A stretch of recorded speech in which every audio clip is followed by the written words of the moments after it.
जली को आग कहते हैं, भुजी को राख कहते हैं, और जो साइंस जैसे कॉम्प्लिकेटेड सब्जेक्ट को आसान बना दे उसे प्रशांत किराड़ कहते हैं। सो हाय एवरीवन, मैं हूं आप सभी का अपना प्रशांत भैया, और लेकर आ गया हूं एक खतरनाक जबरदस्त one shot of life process. मुझे पता है यार, इस चैप्टर के अंदर तुम्हें बहुत सारी प्रॉब्लम आ रही है कि भैया ये जो ह्यूमन हार्ट है ये कैसे समझ में आएगा, इतने सारे नाम है समझ नहीं आ पाता, नेफ्रॉन समझ नहीं आ पाता, रेस्पिरेशन समझ नहीं आ पाता, एरोबिक एनारोबिक। अरे भाई आज पढ़ाऊंगा, ट्रिक भी दूंगा, और उसके साथ साथ मोस्ट इंपॉर्टेंट क्वेश्चन, वो सवाल जो कि तुम्हारे पेपर के अंदर रिपीट कर सकते हैं, वो सब कुछ एक इकलौते वन शॉट के अंदर मिलने वाला है। ठीक है, तो तैयार हो जाओ क्योंकि प्रशांत भैया आ गए हैं। और वाई टू फियर व्हेन पीके भैया इज हियर, तो याद रखना डरने की बात नहीं है। जोश मीटर कैसा है पहले वो बता दो, एनर्जी लेवल क्या है, जोश मीटर क्या है, एनर्जी एकदम हाई।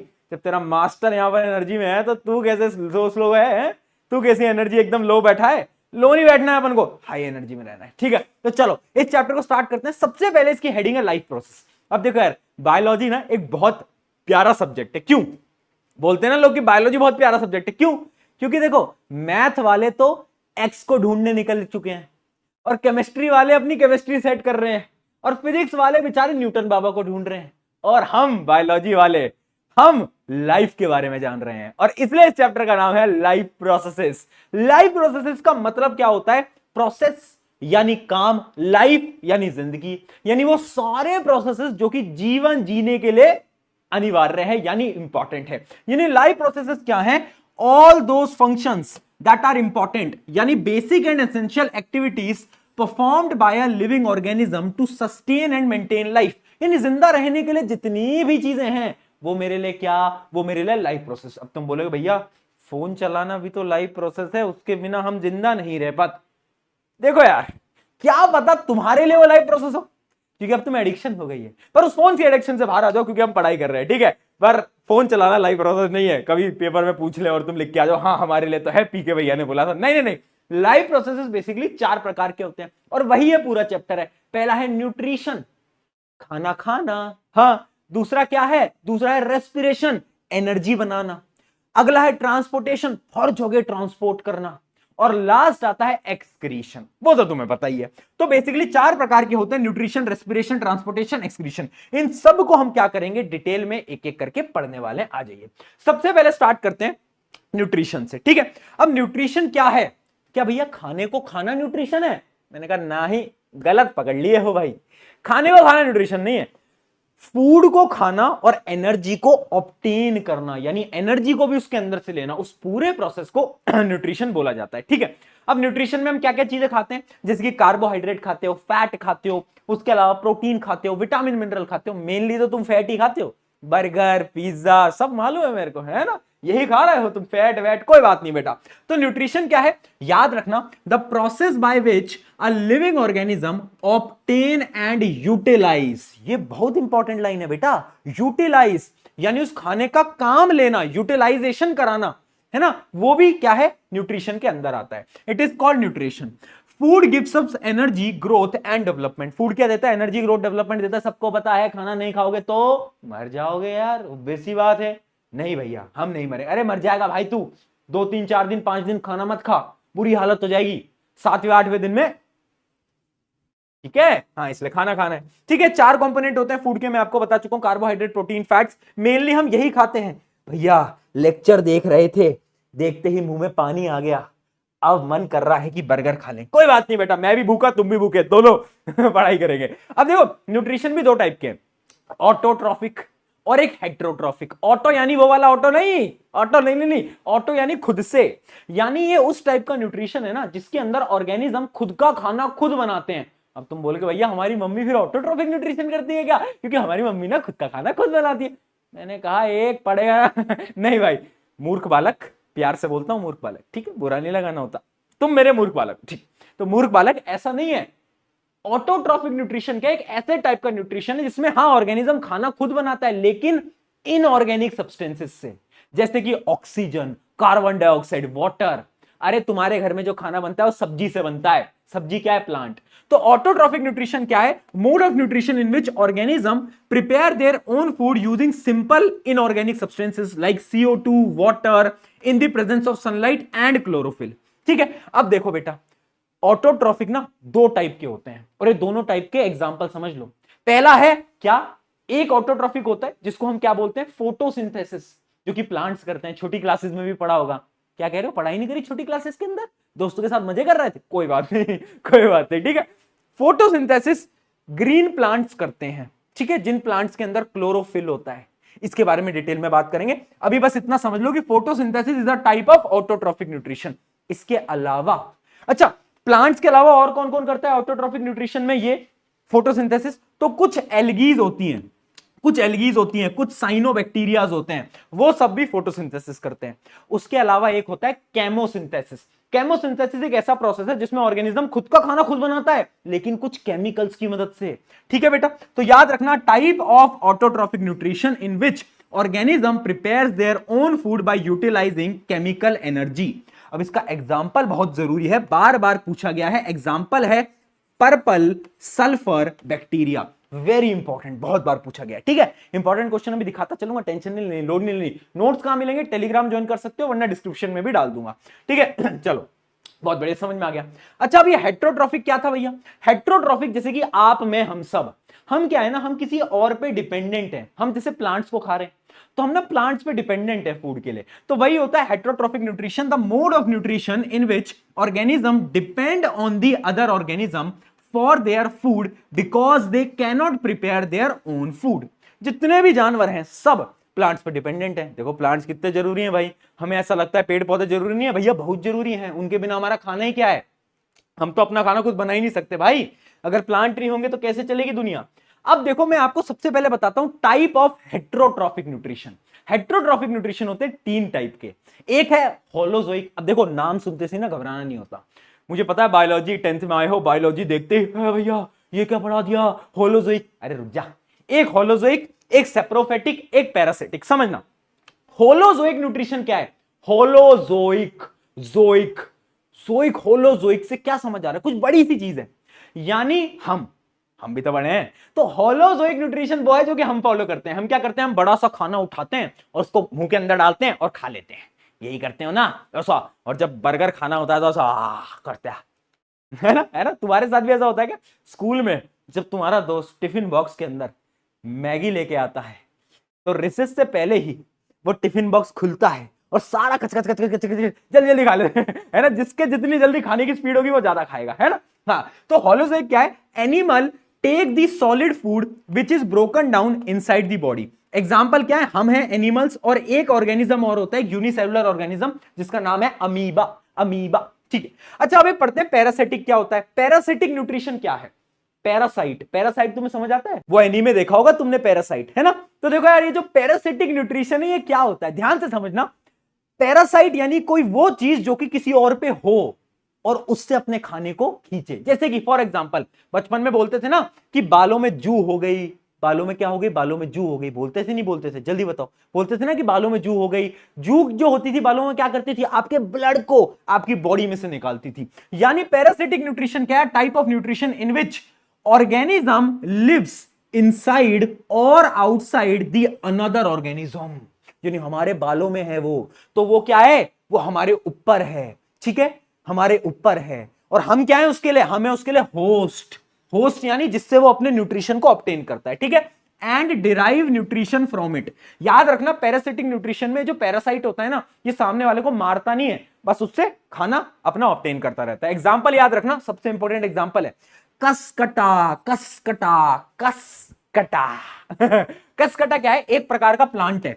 और याद इसको रखने के लिए मैं इसलिए कह रहा हूं, ये इकलौता ऐसा प्लांट है जो कि पैरासिटिक न्यूट्रिशन फॉलो करता है। इकलौता ऐसा प्लांट है कसकटा, है ना? उसके अलावा क्या होते हैं? टिक्स होते हैं, लीच होते हैं। लीच पता है ना, जो खून चूसते हैं। हाँ, बहुत बढ़िया भैया, खून तो वो भी चूसती है मेरा, कोई बात नहीं कोई बात नहीं बेटा, चलो, है ना? हाँ, तुम ही पागल हो। आ जाओ, सेप्रोफेटिक न्यूट्रिशन की बात करते हैं। पहले होलोजोइक, हम पैरासिटिक समझ आ गया।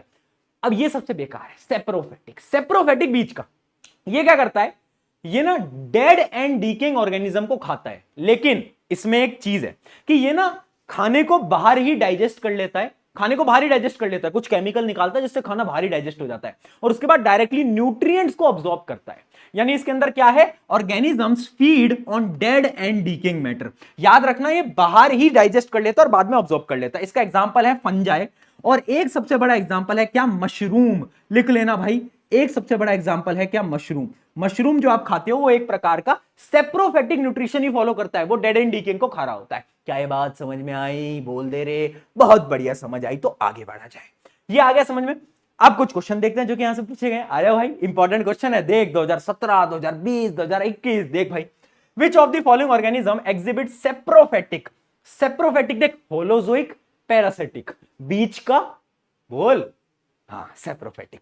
तो बीच वाला कौन करता था इनमें से, अभी बताया, मशरूम। मशरूम कौन कौन खाता है तुम में से, मशरूम है, खाते हो मशरूम? मशरूम करता है सेप्रोफेटिक, डेड एंड डीकेइंग को खाता है वो, याद रखना इस बात को।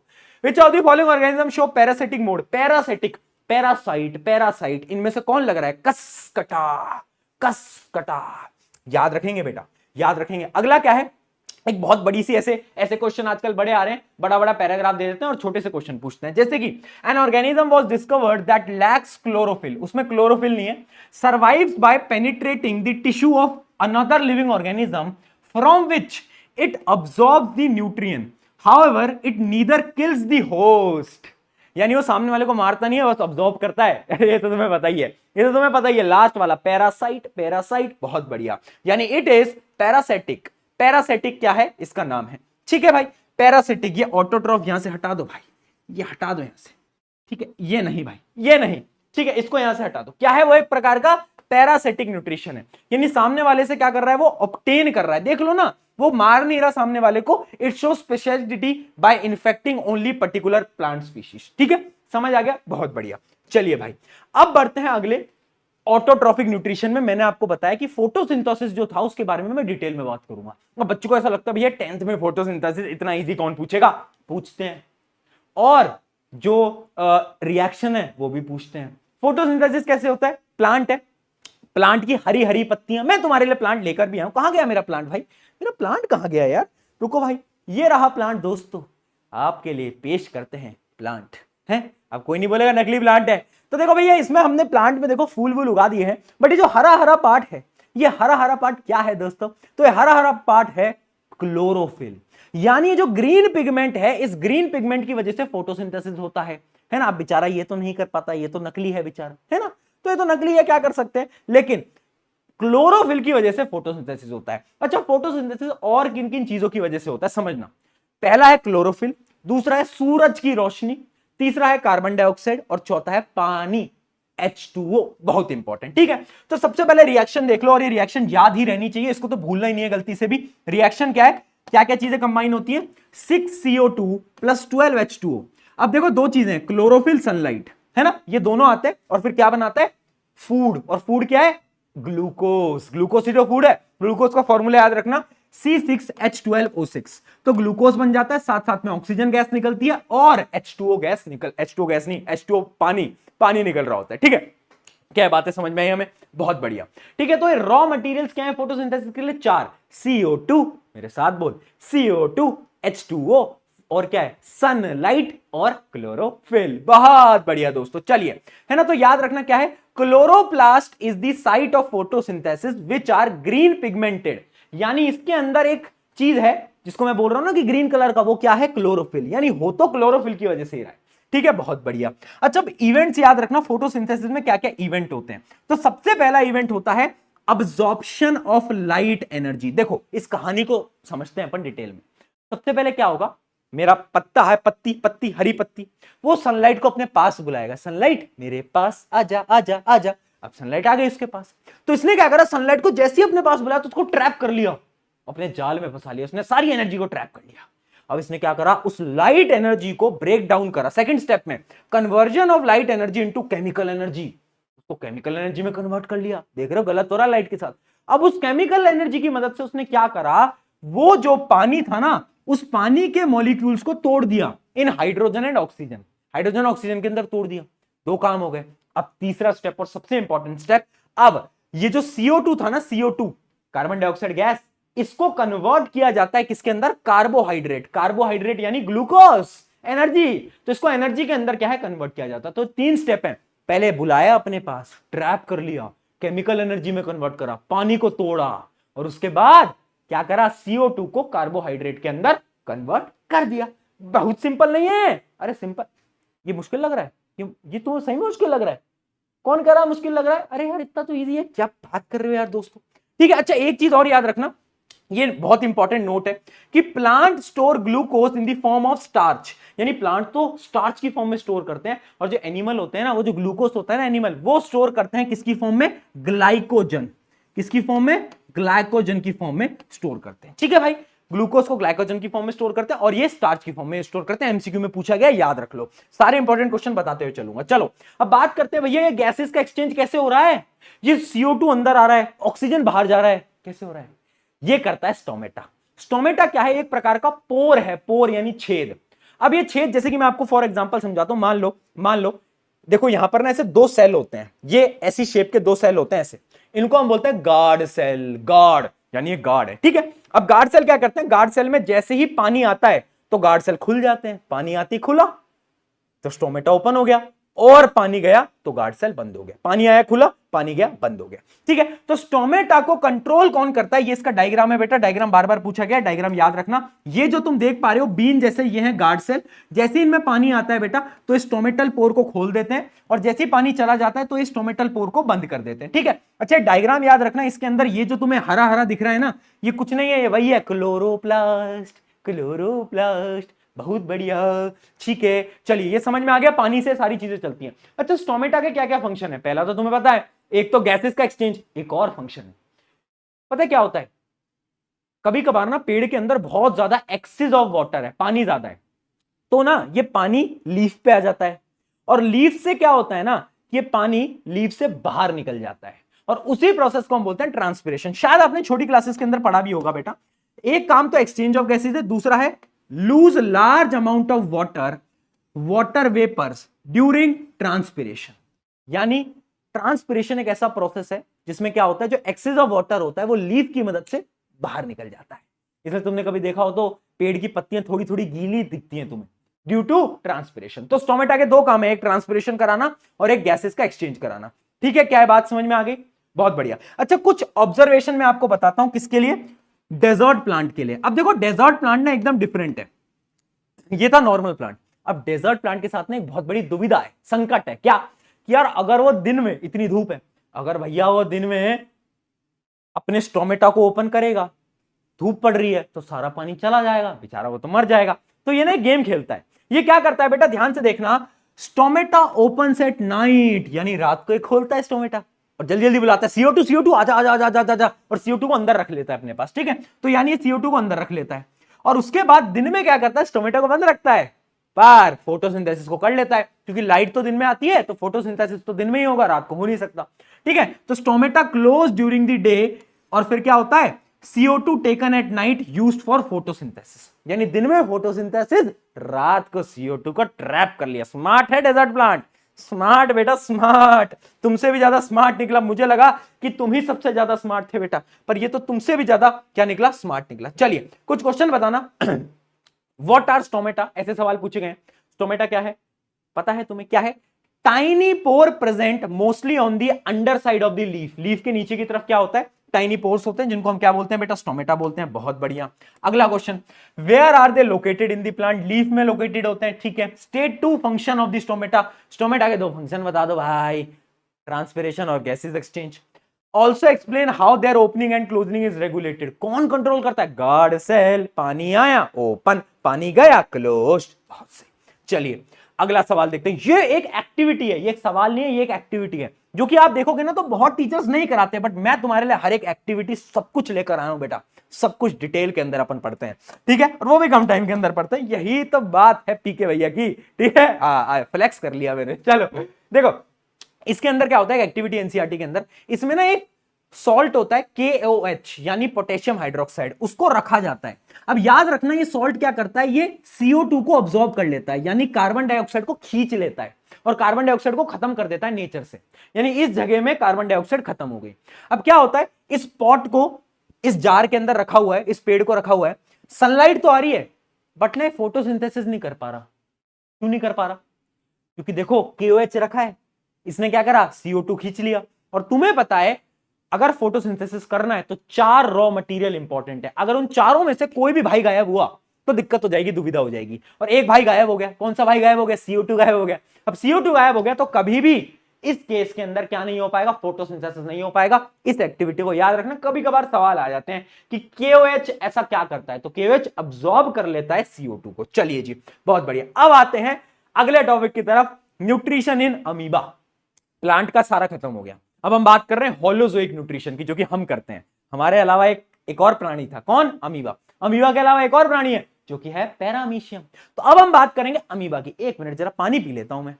तो चलो भाई, अमीबा को पढ़ते हैं, फिर इसका एक और दोस्त जिसका नाम है पैरामीशियम, उसको पढ़ते हैं। अच्छा, एक चीज तुमने नोट करी है कभी, दोस्ती के अंदर ना, जब दो दोस्त होते हैं तो बड़ी अच्छी अच्छी बात हो रही होती है, दो दोस्त होते हैं, बड़ा फन होता है, हंसी मजाक होता है। पर जब 3 दोस्त होते हैं तो एक इंसान की तो कॉन्टिन्यूअसली बेइज्जती हो रही होती है। एक का हंसी मजाक उठ रहा है, 2 लोग हंस रहे हैं, है ना? मेरे भी 2 दोस्त हुआ करते थे, है ना? और मेरे 2 दोस्त थे, है ना? मेरे 2 दोस्त, ना कोई रिच ना कोई पुअर, ना कोई रिच ना कोई पुअर, मेरे थे 2 दोस्त, दोनों के दोनों सुअर। ठीक है, ऐसा हम बोला करते थे आपस में, हमारे टाइम की बात है। मतलब मैं तुमसे ज्यादा बड़ा नहीं हूं, बट ठीक है ना? चलिए आ जाओ भाई, अमीबा की बात करते हैं। अमीबा के अंदर क्या है, 5 स्टेप का प्रोसेस है, और हर एक होलोजोइक न्यूट्रिशन के अंदर ये 5 स्टेप होते हैं। सबसे पहला क्या है, इनजेशन। इनजेशन यानी खाने को अंदर लेना, खाने को अंदर लेना। तो सबसे पहले याद रखना, इंजेशन क्या है, amoeba surround the food particle using finger like projection called pseudopodia. Pseudopodia, इसके हाथ होते हैं, उनका नाम क्या है, सूडोपोडिया। ठीक है, इसके हैंड्स हैं जिसको हम सूडोपोडिया बोलते हैं, उसकी मदद से क्या करता है, खाने को अंदर ले लेता है। मान लो खाना है, मैंने खाने को ऐसे अंदर ले लिया, तो मैंने क्या करा, इंजेशन करा। अगला प्रोसेस होता है डाइजेशन। डाइजेशन क्या है, enzymes are secreted into food vacuoles breaking down the food into simple, यानी उस फूड को ब्रेक डाउन करा, उसका डाइजेशन करा। अगला प्रोसेस होता है अब्जॉर्प्शन। अब देखो, डाइजेस्ट, फूड को डाइजेस्ट तो कर लिया, अब उस फूड को जो अमीबा है उसके अंदर अब्सॉर्ब भी तो कराना पड़ेगा, तो उसी को हम बोलते हैं absorption. Digested food is absorbed into a cytoplasm and used for energy. अगला आता है एसिमिलेशन। अब ये एसिमिलेशन बड़ा इंपॉर्टेंट है, क्योंकि बच्चों को क्या है ना, ये समझ नहीं आता, अब्सॉर्प्शन तक समझ आता है, एसिमिलेशन नहीं आता। देखो एसिमिलेशन क्या है, मैंने एनर्जी ले ली है, अब उस एनर्जी को यूटिलाइज करना, यानी इधर उधर जाना, थोड़ा इधर उधर मूव करना, उससे क्या हो रहा है, एनर्जी यूज हो रही है। तो उसी प्रोसेस को हम बोलते हैं एसिमिलेशन, यानी absorbed nutrients are utilised in various life processes. और अगला आ जाता है इजेशन, आखिरी इजेशन। इजेशन, इजेशन यानी अनडाइजेस्टेड फूड को बाहर निकाल लेना। याद रहेगा, इनजेशन, डाइजेशन, अब्सॉर्प्शन, एसिमिलेशन और इजेशन, बाहर निकालना। अब ये डायग्राम भी बेटा बार बार पूछा गया, ये डायग्राम याद रखना। सबसे पहले एक अमीबा है, ये वैसे कुकी जैसा अमीबा कहां से आ गया भाई, तो कुकी लग रही है, कड़ी टेस्टी टेस्टी सी कुकी, है ना? तो फूड पार्ट, ये क्या, सूडोपोडिया, सूडोपोडिया की मदद से अंदर ले लेता है। ठीक है, तो अब इसने क्या करा, इसने अंदर ले लिया। अंदर लेने के बाद ये अपने फूड वैक्यूल में इसको अंदर डाल देता है और डाइजेशन स्टार्ट होता है। तो यहां पर आप देख सकते हो डाइजेशन स्टार्ट हो गया। अब जैसे ही डाइजेशन स्टार्ट हुआ तो यहां पर क्या हुआ, अब्सॉर्प्शन हुआ और एसिमिलेशन हुआ, है ना? अब्सॉर्प्शन, एनर्जी को अब्सॉर्ब करा और जितने भी लाइफ प्रोसेसेस हैं उसके अंदर काम लिया। और लास्ट स्टेप क्या होता है, लास्ट स्टेप होता है बाहर निकालना। जो वेस्ट है, जो वेस्ट है उसको क्या करता है, बाहर निकाल दिया जाता है, उसको हम बोलते हैं इजेशन। तो ये 5 स्टेप याद रखना, अगर ये 5 स्टेप याद करें तो ज्यादा दिक्कत नहीं आएगी। ठीक है, अब इसका एक भाई और है जिसका नाम है पेरीमीशियम। देखो पेरीमीशियम और अमीबा दोनों के सारे प्रोसेसेस सेम है, बस एक अलग है। पहला स्टेप इनजेशन। अमीबा क्या करता था, सूडोपोडिया की मदद से खाना खाता था। ये क्या करता है बेटा, इसके पास ना हेयर लाइक स्ट्रक्चर्स होते हैं जिनको हम बोलते हैं सीलिया। सीलिया, ये डायग्राम भी इंपॉर्टेंट है, उतना इंपॉर्टेंट नहीं है बट ठीक है। ये तुम्हें हेयर लाइक प्रोजेक्शन दिख रहे हैं, इनको हम सीलिया बोलते हैं बेटा। ये पैरामीशियम है, ये सीलिया है। तो ये क्या करता है, सीलिया की मदद से ना खाने को अपने माउथ के पास ले आता है और माउथ के अंदर डाल देता है ना? माउथ के पास लाके माउथ के एकदम अंदर डाल देता है। तो यानी सिर्फ इंजेशन अलग है, पैरामीशियम में क्या है, सीलिया है, बस बाकी सारी चीजें एकदम सेम है। Other steps are almost same, digestion, absorption, assimilation और लास्ट क्या है, इजेशन, एकदम सेम है। अमीबा का भाई है, इसलिए मैंने बोला शुरू में भाई है। ठीक है भाई, बहुत बढ़िया। अच्छा, अब एक क्वेश्चन पूछा गया था बार बार, differentiate between amoeba and paramecium based on mode of nutrition. Mode of nutrition क्या है इन दोनों का, सेम है बेटा, holozoic nutrition. Holozoic nutrition same. अगला है लोकोमोशन। लोकोमोशन यानी मूवमेंट कैसे करते हैं, तो अमीबा मूवमेंट करता है सूडोपोडिया की मदद से, और ये किसकी मदद से करता है, पैरामीशियम सीलिया, हेयर लाइक स्ट्रक्चर। बहुत बढ़िया बेटा, चलिए बहुत सही। अब आ गया है फाइनली दोस्तों ह्यूमंस की बारी। अब देखो ह्यूमंस भी होलोजोइक न्यूट्रिशन कर रहे हैं, तो ह्यूमन भी 5 स्टेप फॉलो करेंगे, वही 5 step, injection, digestion, absorption, assimilation, ejection. अब तो याद हो गया, हाँ ठीक है। अब देखो वही 5 स्टेप है। अब कहां से स्टार्ट होता है खाना, ये डायग्राम पूछा गया है बहुत बार पूछा गया है भैया, बड़े दुखित माहौल के साथ बताना पड़ रहा है, ये डायग्राम भी पूछा गया है तो याद कर लेना। देखो स्टार्ट होता है खाना खाना। अब भैया मुझे खाना खाना है तो मैं कैसे खाऊंगा, अरे मुंह से खाऊंगा, मुंह से तो मैं हाथ से उठाऊंगा और मुंह में डालूंगा, यही तो करूंगा, तो उस प्रोसेस को बोलते हैं इनजेशन। ठीक है, अब खाने का डाइजेशन कहां स्टार्ट होता है, लोगों को लगता है पेट में खाना डाइजेस्ट हो रहा है, ना ही मुंह में स्टार्ट हो रहा है। हाँ मुंह में स्टार्ट हो रहा है। एक एक करके देखते हैं कि होता क्या है। तुम एक एग्जांपल बताओ, क्या खाना है तुम्हें, आज तुम्हें क्या खाना है, जो तुम कहोगे वो खाना अपन इमेजिन कर लेंगे। जैसे मैं इमेजिन करता हूं बर्गर, पिज्जा, यही खाना है ना, मोमोज, नूडल्स। नहीं बेटा, जो तुम चाहो और वो तुम्हें मिल जाए, ऐसा आज तक हुआ या आज होगा? तो आज हम खाएंगे बेटा लौकी की सब्जी, जोरदार तालियां हो जाए और लौकी की सब्जी खाने के लिए तैयार हो जाए। तो अब आया है लौकी की सब्जी और तुमने खा लिया, ठीक है ठीक, नहीं अच्छी होती है लौकी की सब्जी, अच्छी होती है, हेल्दी हेल्दी हेल्दी, ठीक है। तो अब हमने खाई लौकी की सब्जी। तो देखना बेटा, सबसे पहले क्या होता है, सबसे पहले हमारा आता है माउथ में, ठीक है, माउथ में। और माउथ में क्या होता है, माउथ में क्या काम होता है, सबसे पहले क्रश होता है फूड, ये वो वाली क्रश नहीं है, क्रश होता है फूड टूटने लगता है, ठीक है। तो क्या होता है, सबसे पहले फूड क्रश होगा, उसके बाद सलाइवरी ग्लैंड होता है हमारे माउथ के अंदर, वो सलाइवा को रिलीज करता है, सलाइवा तुम्हें पता ही है, ठीक है। तो सलाइवा रिलीज होता है, अब होता है मेन काम शुरू। देखो हमारी जो जीभ है, टंग, वो सलाइवा को खाने से मिक्स कर देती है। अब क्या होता है ना कि सलाइवा के अंदर एक एंजाइम होता है, एंजाइम, और उस एंजाइम का नाम याद रखना, वो होता है सलाइवरी अमाइलेज। अब ये सलाइवरी अमाइलेज क्या करता है, ये जो कॉम्प्लेक्स शुगर होती है ना, कॉम्प्लेक्स शुगर यानी स्टार्च, इस स्टार्च को क्या करता है, ये माल्टोज याद रखना, ये एक सिंपल शुगर है। तो इस कॉम्प्लेक्स शुगर को क्या करता है, ये सिंपल शुगर के अंदर जो कि माल्टोज है उसके अंदर कन्वर्ट कर देता है। कौन कर रहा है, सलाइवरी अमाइलेज, बहुत बढ़िया। अब खाना जाता है नीचे, ईसोफेगस यानी फूड पाइप खाने को नीचे कैसे पुश करता है, एक मूवमेंट होता है, ऐसा ऐसा ऐसा ऐसा, नहीं ऐसा नहीं होता, कॉन्ट्रैक्शन, ऐसा मूवमेंट होता है थोड़ा थोड़ा, है ना। तो उस मूवमेंट को हम बोलते हैं पेरिस्टाल्टिक मूवमेंट। तो food is pushed down through a peristaltic movement. क्या होता है, rhythmic contraction of muscle in the wall of the alimentary canal. Alimentary canal क्या, उसके बारे में आ रहा हूं मैं, अभी आगे आ रहा हूं, रुक जाओ, ठीक है। तो यानी ईसोफेगस में क्या है, एक मूवमेंट हो रहा है कॉन्ट्रैक्शन एक्सपेंशन का, उसको हम बोलते हैं पेरिस्टाल्टिक मूवमेंट, याद रखना, ठीक है भाई। कहानी कहां तक आ गई थी बेटा, कहानी यहां से डिडिंग डिडिंग डिडिंग करते करते अब यहां पर आ गई। अब आ गया है भैया स्टमक। अब देखो स्टमक सबसे पहले तो कैसा शेप का लग रहा है तुम्हें, जे शेप्ड है, जे शेप्ड, ठीक है। अब जैसे ही खाना स्टमक में गया तो स्टमक में बैठे थे 3 भाई, तीनों तबाही 3 भाई थे। मैंने पूछा कौन 3 भाई थे, तो सबसे पहला आता है एक भाई जो कि बड़ा भाई था, बड़े भाई का नाम था HCl, हाइड्रोक्लोरिक एसिड। तो एक एक करके पढ़ ही लेते हैं, चलो एक एक करके स्टार्ट करते हैं। अब स्टमक में थे 3 भाई, तीनों तबाही। सबसे पहला क्या होता है, HCl। वैसे देखो स्टमक ना गैस्ट्रिक जूस रिलीज करता है, गैस्ट्रिक जूस, और उसी गैस्ट्रिक जूस के अंदर ये तीनों चीजें होती हैं, ठीक है। तो पहला भाई, बड़ा भाई HCl क्या करता है, क्रिएट्स एसिडिक मीडियम, यानी जितने भी जर्म्स हैं, बैक्टीरिया, तुम बर्गर पिज्जा खा रहे हो उन सबको मार देता है, सारे वो जो गोलगप्पे वाले भैया ने गंदे हाथ लगाए थे उसको खटा, tata bye bye good bye, है ना। इसका एक और काम है, उसके बारे में आगे बात करते हैं, ठीक है। सबसे पहला एसिडिक मीडियम दिया। अगला आता है, दूसरा भाई आता है म्यूकस, ये सेकंड भाई। म्यूकस भाई क्या करता है ना, ये प्रोटेक्ट करता है बड़े भाई से। अब देखो HCl है पेट के अंदर, तो उससे पेट की जो वॉल है वो जल सकती है। तो म्यूकस क्या करता है, म्यूकस एक प्रोटेक्टिव इनर लाइनिंग बना लेता है स्टमक के अंदर, जिससे कि आपका जो पेट है वो जलता नहीं है और वो बच जाता है, ठीक है। अगला आता है तीसरा भाई पेप्सिन, पी से क्या होता है, प्रोटीन, यानी इसका काम क्या है, प्रोटीन का डाइजेशन, ठीक है। अब देखो वो जो बड़ा भाई था ना, वो छोटे भाई की मदद करता है, क्योंकि pepsin can only work in acidic environment, और एसिडिक एनवायरमेंट कौन दे रहा है, HCl दे रहा है। इस वजह से मैंने बोला था HCl का एक और काम है हेल्प पेप्सिन एक्शन, यानी पेप्सिन का काम कराना भी कौन मदद कर रहा है, HCl कर रहा है, ठीक है। अच्छा अब तुम एक चीज बताओ मुझे, कभी तुम्हें एसिडिटी हुई है? एसिडिटी क्यों होती है?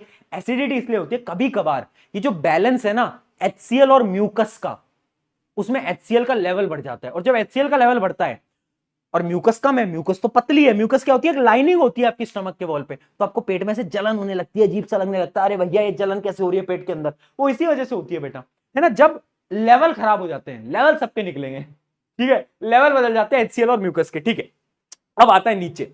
अब नीचे खाना जा रहा था, अब खाने को आगे जाना था स्मॉल इंटेस्टाइन के पास। स्मॉल इंटेस्टाइन का एक नामकरण कर देता हूं मैं, छोटा डॉन। क्यों? क्योंकि इसके नाम में ही छोटा है बस, वरना ये छोटा है नहीं, है ना, बस नाम में ही छोटा है, बट ये डॉन है बेटा, छोटा डॉन। क्यों? क्योंकि ये 7 मीटर लंबा होता है। 7 मीटर तुम्हें पता है कितना होता है? ये 7 मीटर लंबा होता है भाई, नाम में ही छोटा है बस, काम छोटे नहीं है, ठीक है। अभी जा ही रहा था रास्ते से, खाना जा रहा था, खाने को जाना था स्मॉल इंटेस्टाइन में, तभी होती है 2 गुंडों की एंट्री। गुंडों को लाया जाए दोस्तों, तो अब आ गया है टिडिंग टिडिंग टिडिंग 2 गुंडे। पहला गुंडा आता है और गुंडा बोलता है, हाँ जी खाने जी, कहां जा रहे हो, कहां चल दिए? तो खाने ने बोला, वो भैया वो वहां जा रहे हैं, वो स्मॉल इंटेस्टाइन के पास। तो दोनों गुंडों ने बोला, थोड़ी मदद हम भी कर दें। 2 गुंडे कौन थे? अगर आप ध्यान से देखोगे बेटा, एक गुंडा कौन है? एक गुंडा है ये लिवर, और एक है छोटा सा पेनक्रियास। देख रहे हो ये क्या है? ये है पेनक्रियास, और ये क्या है? लिवर, ठीक है। अब क्या है, तो खाना जा रहा था, 2 गुंडे आ गए, सबसे पहले आता है लिवर। तो लिवर बोलता है, थोड़ी मदद पहले मैं कर दूं। तो अब लिवर के पास क्या था? लिवर के पास ना एक ब्लैडर होता है, एक स्टोरेज होता है, जिसको हम बोलते हैं गॉल ब्लैडर। गॉल ब्लैडर के अंदर वो एक जूस स्टोर करके रखता है, ये गॉल ब्लैडर है, वो एक जूस स्टोर करके रखता है, जिसको हम क्या बोलते हैं? Bile juice. अब वो बाइल जूस ना 2 काम करता है। क्या क्या करता है उसके बारे में हम डिटेल से पढ़ लेते हैं, आ जाइए। तो सबसे पहले लिवर आता है, लिवर में है बाइल जूस। बाइल जूस के 2 काम, मेक फूड एल्कालाइन। एल्कालाइन यानी बेसिक। देखो खाना ना स्टमक में एसिडिक था ड्यू टू HCl, वो बेसिक हो गया, एल्कालाइन हो गया, ठीक है। दूसरा इसका एक और काम होता है, emulsification of fat. Emulsification of fat क्या होता है? इमल्सिफिकेशन ऑफ फैट क्या होता है? फैट के ना बड़े बड़े ग्लोब्यूल्स होते हैं, उनको छोटे छोटे में ब्रेक डाउन कर देना, ठीक है। ब्रेकिंग इनटू स्मॉल ड्रॉपलेट्स, या फिर हम बोल सकते हैं जो ग्लोब्यूल होते हैं, बड़े बड़े जो ग्लोब्यूल होते हैं, उनको क्या करता है? स्मॉल ग्लोब्यूल्स के अंदर तोड़ देता है, ठीक है। इमल्सिफिकेशन कर देता है, ब्रेक डाउन कर देता है। 2 काम कर दिए। पहला गुंडा खुश हो गया कि मैंने भी थोड़ी मदद करी खाने की। अब पता है क्या हुआ? दूसरे वाले गुंडों का ईगो आ गया बीच में। अब उसने बोला, हैं जी तुमने क्या करा? तुमने 2 काम करे हैं यार, अब तो मुझे 3 काम करने पड़ेंगे, ईगो पे बात आ गई, वरना उसका ऑरा मुझसे ज्यादा नहीं हो जाएगा। तो दूसरे गुंडे ने बोला कि नहीं यार, मुझे 3 काम करने पड़ेंगे यार भाई, 3 काम। तो दूसरा गुंडा था बेटा पेनक्रियास, जो कि मैंने अभी आपको इमेज में दिखाया भी था। तो पेनक्रियास क्या करता है? पेनक्रियास एक जूस रिलीज करता है, पेनक्रियाटिक जूस, और उसके अंदर होते हैं 3 एंजाइम। 3 एंजाइम होते हैं। मैंने बोला था ना 2 उसने करा तो ये 3 करेगा, ये भी गुंडा है ना, ज्यादा काम करेगा, ठीक है। तो इसने पेनक्रियाटिक जूस में 3 एंजाइम लॉन्च करे। पहला एंजाइम था ट्रिप्सिन। ट्रिप्सिन, ट्रिप में पी आ रहा है, पी यानी ये क्या करेगा? ये प्रोटीन को डाइजेस्ट करेगा। अब तुम बोलोगे भैया प्रोटीन को पेप्सिन भी करता था। हाँ, पेप्सिन भी करता है, ट्रिप्सिन भी करता है। अगला लाइपेस, जो तुम फैट खा रहे हो ना, उसको डाइजेस्ट कौन करेगा? लाइपेस करेगा। और अगला आता है पेनक्रियाटिक अमाइलेस। अच्छा, ये अमाइलेस कहां शब्द सुना था हमने? अमाइलेस हमने सुना था भैया सलाइवरी अमाइलेस, यहां पर पेनक्रियाटिक अमाइलेस। तो अमाइलेस का काम वही है कि यहां पर भी वो क्या करेगा? जो स्टार्च है उस स्टार्च के डाइजेशन यानी कार्बोहाइड्रेट के डाइजेशन में मदद करेगा, ठीक है। कार्बोहाइड्रेट के डाइजेशन में क्या करेगा? मदद कर रहा होगा। पहला गुंडा 2 काम क्या करा? बाइल जूस निकाला। बाइल जूस ने क्या करा? 2 काम, इमल्सिफिकेशन ऑफ फैट और खाने को बेसिक बनाया, एल्कलाइन बनाया। दूसरे गुंडे ने क्या करा? 3 काम, एक जूस रिलीज करा, 3 चीजें, ट्रिप्सिन पी यानी प्रोटीन, लाइपेज फैट, और अमाइलेज, अमाइलेज का तो वही काम है कार्बोहाइड्रेट का ब्रेक डाउन करना, ठीक है। अब यहां पर क्या हुआ? यहां पर दोनों गुंडे खुश हो गए और फिर खाना नीचे गया स्मॉल इंटेस्टाइन के पास, है ना। स्मॉल इंटेस्टाइन में खाना जाता है ना, तो फाइनल, ये स्मॉल इंटेस्टाइन है बेटा, स्मॉल इंटेस्टाइन के अंदर फाइनल डाइजेशन टेक प्लेस होता है इस जगह पर, यहां पर ही फाइनल डाइजेशन होता है, ठीक है। और फाइनल डाइजेशन से बनता क्या क्या है वो तुम याद रखना।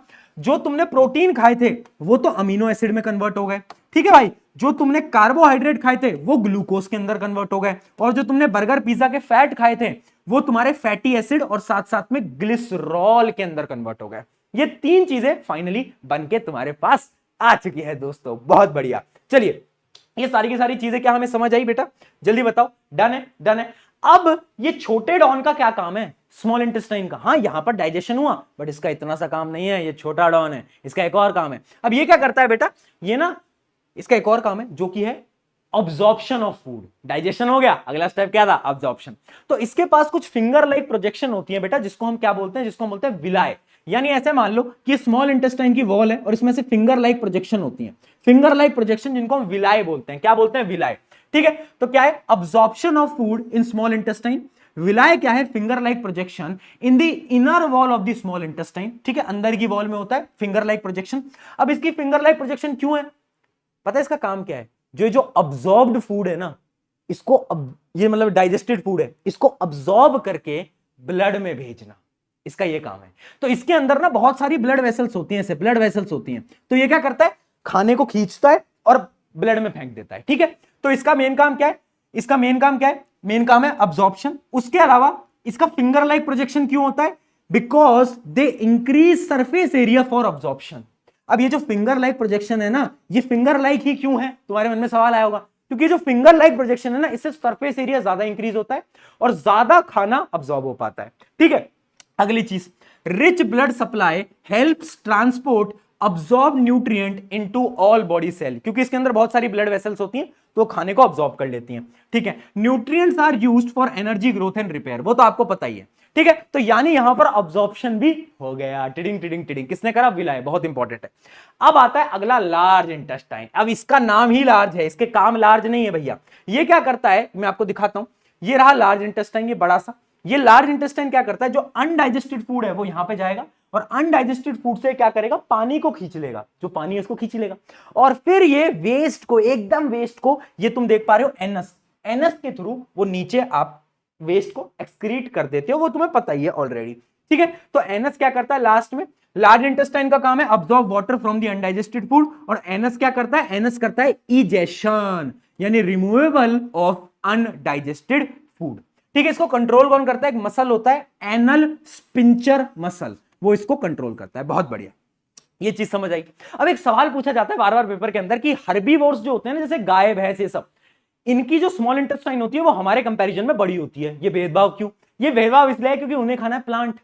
प्लांट की जो सेल वॉल होती है वो सेलुलोज से बनी होती है, अगर तुम्हें याद आया हो तो।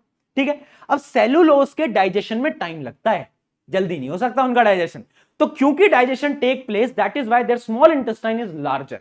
ठीक है, जो कि आंसर मैंने यहां पर आपको लिख भी रखा है। ठीक है, बहुत बढ़िया। चलिए, ये हो गया आपकी पूरी की पूरी स्टोरी, है ना। अब कुछ क्वेश्चन करते हैं जिसकी मदद से आपको और चीजें क्लियर होंगी। फटाफट से इसका आंसर बताओ। अरे ये तो बहुत सिंपल है, इसमें क्या दिक्कत आ रही है भाई? देखो क्या है इसके अंदर, which enzyme is secreted in the mouth and what does it digest. कौन सा एंजाइम माउथ से आता है? अरे भाई एमाइलेज। क्या करता है? कॉम्प्लेक्स शुगर को तोड़ देता है, स्टार्च को माल्टोज में तोड़ देता है। बहुत बढ़िया, ठीक है, इंपॉर्टेंट है भाई। हाँ, माउथ से ही स्टार्ट होता है। वो जो तुम्हारे मुंह से पानी आता है ना, जो मम्मी टेस्टी टेस्टी खाना बनाती है। हाँ, अच्छा, तुमने कभी नोट करा है कि जब आप घर पे आते हो कहीं से भी बाहर से, तो सबसे पहले हम क्या करते हैं? सबसे पहले हमारी मम्मी को ढूंढते हैं। मम्मी कहाँ है? मम्मी कहाँ है? मम्मी कहाँ? सबसे पूछते हैं, पापा मम्मी कहाँ है? मम्मी कहाँ है? फिर मम्मी कहीं इधर उधर होती है तो मम्मी मिल जाती है, मम्मी बोलती है हाँ बोल। कुछ नहीं। हमें बस मम्मी चाहिए होती है ना। हमें बस देख लें कि मम्मी कहाँ है, क्या कर रही है, बस। हमें कुछ काम नहीं है मम्मी से, बस हमें मम्मी चाहिए। देखा तुमने ऐसा? मतलब मैं तो बहुत करता हूँ, आज भी करता हूँ। ठीक है, तो अगला क्वेश्चन देखते हैं। In human alimentary canal the specific enzyme juice is secreted in the location. देखो 3 लोकेशन दे रखी है डायग्राम में। पहली है लोकेशन नंबर 1, ये माउथ। माउथ में क्या होता है? Salivary amylase. दूसरी लोकेशन ये है, ये क्या था बेटा? लिवर। लिवर क्या करता था? लिवर बाइल जूस सेक्रेट करता था। ये है पेनक्रियास। पेनक्रियास 3 एंजाइम सेक्रेट करता था। तो अब ऑप्शंस को मैच कर लो। पहला आएगा अमाइलेज, अमाइलेज, दूसरा आएगा बाइल जूस और तीसरा ट्रिप्सिन। बहुत बढ़िया, तो आंसर इज बी। ऐसे क्वेश्चन भी आते हैं। अगला क्वेश्चन देखते हैं। In human being when the process of digestion is completed the protein, carbohydrate and fat are broken down into. किसमें टूटते हैं? प्रोटीन तो अमीनो एसिड के अंदर टूटते हैं, कार्बोहाइड्रेट ग्लूकोज के अंदर टूटते हैं और फैट्स किसके अंदर टूटते हैं? Fatty acid and glycerol. तो ऑप्शन नंबर बी। चलिए भाई अगला, ये थ्योरेटिकल सवाल है और ये तो तुम्हें पता ही है। State the role of the following, hydrochloric acid, bile juice और पेप्सिन। मुझे बताने की जरूरत नहीं है भाई। हाइड्रोक्लोरिक एसिड क्या करता था? 2 काम, जर्म्स को मारता है, एसिडिक एनवायरनमेंट देता है ताकि पेप्सिन काम कर पाए। पेप्सिन क्या करता है? प्रोटीन को तोड़ता है। बाइल जूस क्या करता था? 2 काम, बाइल जूस लिवर सेक्रेट करता था। 2 काम, इमल्सिफिकेशन ऑफ फैट और खाने को एल्कलाइन, बेसिक बेसिक। हाँ, बहुत बढ़िया। कहानी याद रखना, 2 गुंडों की कहानी। ये बहुत इंपॉर्टेंट है, ये पेपर में बार बार पूछा गया, इंपॉर्टेंट। विलाय क्या होते हैं? Finger like projection present at small intestine. Why are they located in human body? क्यों होते हैं? इनका काम क्या है? अब्सॉर्ब करना, डाइजेस्टेड फूड को ब्लड में ले जाना। How do they help in absorption in food, तो आपको बताना है कैसे मदद करते हैं। तो एक तो सरफेस एरिया को इंक्रीज कर देते हैं क्योंकि इनकी फिंगर लाइक प्रोजेक्शन है ना, और दूसरा क्या करते हैं, इनके अंदर बहुत सारी ब्लड वेसल्स होती हैं तो ये खाने को डायरेक्टली ब्लड के अंदर, मतलब डाइजेस्टेड फूड को ब्लड के अंदर डाल देते हैं। चलिए बहुत बढ़िया। एक last question, complete the following chart, आपको बस ये चार्ट कंप्लीट करना है, ये आपका होमवर्क है, ये आप खुद मुझे बताओगे कमेंट्स के अंदर। गैस्ट्रिक ग्लैंड की बात हो रही है, गैस्ट्रिक ग्लैंड तीन चीजें सेक्रेट करता है, ए बी सी। क्या करता है गैस्ट्रिक ग्लैंड, क्या है, स्टमक, स्टमक क्या, तीन भाई, तीनों तो भाई, ये तुम्हारा होमवर्क है। चलिए दोस्तों आगे बढ़ते हैं अगले टॉपिक की तरफ जो कि है ब्रीथिंग या फिर रेस्पिरेशन। देखो भाई अगली जो चीज है वो रेस्पिरेशन है वैसे तो, क्योंकि अगला लाइफ प्रोसेस रेस्पिरेशन होता है दोस्तों, लेकिन ध्यान से समझना, ब्रीथिंग और रेस्पिरेशन अलग अलग है। ब्रीथिंग क्या है, ब्रीथिंग, रेस्पिरेशन क्या है, रेस्पिरेशन है ये जो हमने ब्रीथ करा ना ऑक्सीजन, इसकी मदद से एनर्जी को प्रोड्यूस करना। यानी ब्रीथिंग तो हम कर रहे हैं बट रेस्पिरेशन हमारे सेल कर रहे हैं, हर एक सेल रेस्पिरेशन करता है। तुम्हें याद हो, तुम्हें एक ही लाइन याद होगी 9th क्लास की, mitochondria is the powerhouse of the cell, है ना, कोई भी पूछ ले ये mitochondria is the powerhouse of the cell, है ना, वो आता है। मेरी भी आदत थी स्कूल के अंदर ना, लोगों को ऐसा लगता था कि मैं बैक बेंच पे बैठता था, तो ना ऐसा लगता था मेरे टीचर्स को कि ये पढ़ने वढ़ने में अच्छा नहीं होगा, तो मैं बैक बेंच पे बैठता था, दोस्तों के साथ मजे मस्ताक करता था, बट मुझे पसंद थी साइंस वगैरह, तो मेरे मार्क्स अच्छे आते थे। तो एक बार क्या हुआ, टीचर ने मुझे देखा और बुलाया कि खड़े हो, बोर्ड पे सॉल्व करने हैं। अब टीचर को लगा था मुझे नहीं आता होगा, मैं आया, खड़ा हुआ, चौक पकड़ा, सारा का सारा आंसर बोर्ड पे लिखा और मैं मुड़ा। सर बोले ठीक है पढ़ने में ठीक हो बट मस्ती मजाक ज्यादा करते हो। तो भाई बैक बेंचर्स का भी और आए, देखो बैक बेंचर्स का भी और आए, ठीक है। हाँ तो देखो ब्रीथिंग और रेस्पिरेशन में क्या डिफरेंस है, ये पहले तो डिफरेंस समझ लो, वेरी इंपॉर्टेंट। ब्रीथिंग क्या है, एक प्रकार का फिजिकल प्रोसेस है, सांस लेना बाहर छोड़ना। एक इनहेलेशन होता है, सांस को अंदर लेना, एक्सहेलेशन यानी सांस को बाहर निकालना। और रेस्पिरेशन एक बायोकेमिकल प्रोसेस है, यानी आपके सेल्स करते हैं बेटा, एक केमिकल प्रोसेस है। ब्रीथिंग में कोई एंजाइम नहीं होता बट रेस्पिरेशन में एंजाइम होते हैं क्योंकि एनर्जी बनती है, और एनर्जी किस में बनती है, एटीपी की फॉर्म में। याद करो, powerhouse of the cell mitochondria. हाँ ठीक है। ब्रीथिंग में क्या होता है, ब्रीथिंग में सिर्फ और सिर्फ आपका लंग काम करता है, लंग्स, और जबकि रेस्पिरेशन में हर एक सेल काम करता है।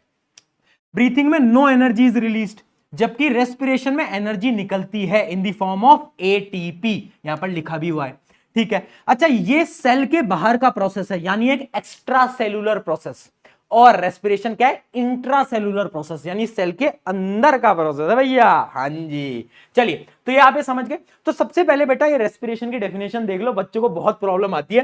रेस्पिरेशन क्या है, the process by which organisms break down glucose into their cell to release energy in the form of ATP which is used for various processes। यानी एक ऐसा प्रोसेस जिसके अंदर सेल के अंदर क्या होता है, जो हमने खाना डाइजेस्ट करा है ना, उस डाइजेस्टेड फूड की मदद से, ऑक्सीजन की मदद से एनर्जी बनाई जाती है इन द फॉर्म ऑफ एटीपी, और उस एनर्जी को यूटिलाइज करा जाता है हमारे सारे लाइफ प्रोसेसेस के अंदर। आज जो मैं बोल पा रहा हूं ये एटीपी की वजह से बोल पा रहा हूं, ठीक है, बहुत बढ़िया, ठीक है जी। अब बात कर रहे हैं अपन रेस्पिरेशन की। पहले तो रेस्पिरेशन की डेफिनेशन तो तुम्हें समझ आ गई, लेकिन अब सवाल क्या आता है कि ये रेस्पिरेशन कितने टाइप का होता है भैया। तो देखो रेस्पिरेशन ना दो टाइप का होता है, समझना, मैं आपको पूरा प्रोसेस समझाऊंगा बट अभी समझो रेस्पिरेशन दो टाइप का, एक है एरोबिक और एक एनएरोबिक। एरोबिक यानी जब हमारे पास ऑक्सीजन है तो ऑक्सीजन की प्रेजेंस में जो रेस्पिरेशन हो रहा है वो है एरोबिक, एरोबिक, ठीक है। तो एरोबिक यानी ओ आ रहा है, यानी यहां पर ऑक्सीजन होगा, और एनएरोबिक यानी यहां पर या तो कम ऑक्सीजन होगा या तो बिल्कुल ऑक्सीजन नहीं होगा, ठीक है, in the absence of oxygen, ठीक है। इसके अलावा इसके कुछ डिफरेंसेस हैं बेटा, जैसे कि ये डिफरेंसेस पूछे गए हैं पेपर के अंदर, इंपॉर्टेंट क्वेश्चन है। एरोबिक रेस्पिरेशन में ज्यादा एनर्जी बनती है, ठीक है, मोर एनर्जी बनती है, जबकि एनएरोबिक में लेस एनर्जी बनती है। और पता है रेस्पिरेशन में हम कर क्या रहे हैं, ग्लूकोज को तोड़ रहे हैं एनर्जी के अंदर, तो एरोबिक के अंदर जो ग्लूकोज है वो पूरी तरीके से टूट जाता है भैया, है ना, जैसे उसने तुम्हारा दिल तोड़ा था। कोई बात नहीं, ठीक है ठीक है ठीक है, नहीं वो नहीं, वो बात नहीं करेंगे, ठीक है, ट्रॉमा याद आ जाएगा भैया, हमें ऐसी बात मत क्या करो, ठीक है। ग्लूकोज क्या है यहाँ पे पूरी तरीके से टूट जाता है, लेकिन यहां पर पार्शियली ग्लूकोज क्या है, टूटता है, पूरी तरीके से नहीं टूटता, ठीक है। एग्जांपल्स मैं आपको एक टेबल की मदद से देता हूं, आ जाओ। एक एनसीईआरटी की टेबल जो कि बार बार पेपर के अंदर पूछी गई है वो ये है, देखो इस टेबल के अंदर क्या है, पूरा का पूरा चार्ट है ब्रेकडाउन ऑफ ग्लूकोज का। ग्लूकोज कैसे कैसे ब्रेकडाउन होता है, अब देखो ग्लूकोज सबसे पहले आपके सेल में एक साइटोप्लाज्म होता था, साइटोप्लाज्म के अंदर पाइरूवेट के अंदर कन्वर्ट होता है। किसके अंदर बेटा? पाइरूवेट। पाइरूवेट क्या है? एक मॉलिक्यूल है, कार्बन मॉलिक्यूल, इतना समझ लो। तो सबसे पहले साइटोप्लाज्म के अंदर ग्लूकोज कन्वर्ट हुआ पाइरूवेट में। अब पाइरूवेट के पास 3 रास्ते, वो कह रहा भैया कौन से रास्ते में जाऊं? ये तो एक रास्ता तो है जिसमें बहुत सारा ऑक्सीजन है। तो पहले अगर पाइरूवेट जाता है प्रेजेंस ऑफ ऑक्सीजन में, तो ये जो रेस्पिरेशन है ना, ये तुम्हारे सेल के माइटोकॉन्ड्रिया में होता है, तुम्हें पता ही है। माइटोकॉन्ड्रिया में होता है और एनर्जी रिलीज होती है। एनर्जी के साथ साथ 2 चीजें और रिलीज होती हैं, याद रखना। एक होता है कार्बन डाइऑक्साइड और एक होता है वाटर। ये 2 चीजें भी रिलीज हो रही होती हैं। क्या है बात क्लियर? CO2 और वाटर, बहुत बढ़िया। उसके अलावा अब 2 रास्ते और बचे। एक रास्ते में जहां पर बिल्कुल ऑक्सीजन नहीं है, एब्सेंस ऑफ ऑक्सीजन। जब बिल्कुल ऑक्सीजन नहीं होता तो पता है तुम्हें, एनर्जी तो बनती है, कम एनर्जी बनती है, लेकिन एक प्रोडक्ट बनता है जिसका नाम है क्या? इथेनॉल। इथेनॉल वही श्री श्री श्री हनी पाजी जी कह के गए थे, 4 बोतल वोडका काम मेरा रोज का। इथेनॉल मतलब वही, हाँ वही होता है इथेनॉल, ठीक है, अल्कोहल ही होती है इथेनॉल, ठीक है। तो एक इथेनॉल बनता है और एक होता है कार्बन डाइऑक्साइड, और साथ साथ में एनर्जी बनती है। उसके अलावा अगर मान लो लैक ऑफ ऑक्सीजन है, यानी लिमिटेड ऑक्सीजन है, अच्छा ये जो है ना, पहले एब्सेंस ऑफ ऑक्सीजन, ये ना एक ऑर्गेनिज्म होता है यीस्ट, एक ऑर्गेनिज्म होता है यीस्ट, उसके अंदर ये हो रहा होता है ये प्रोसेस, ठीक।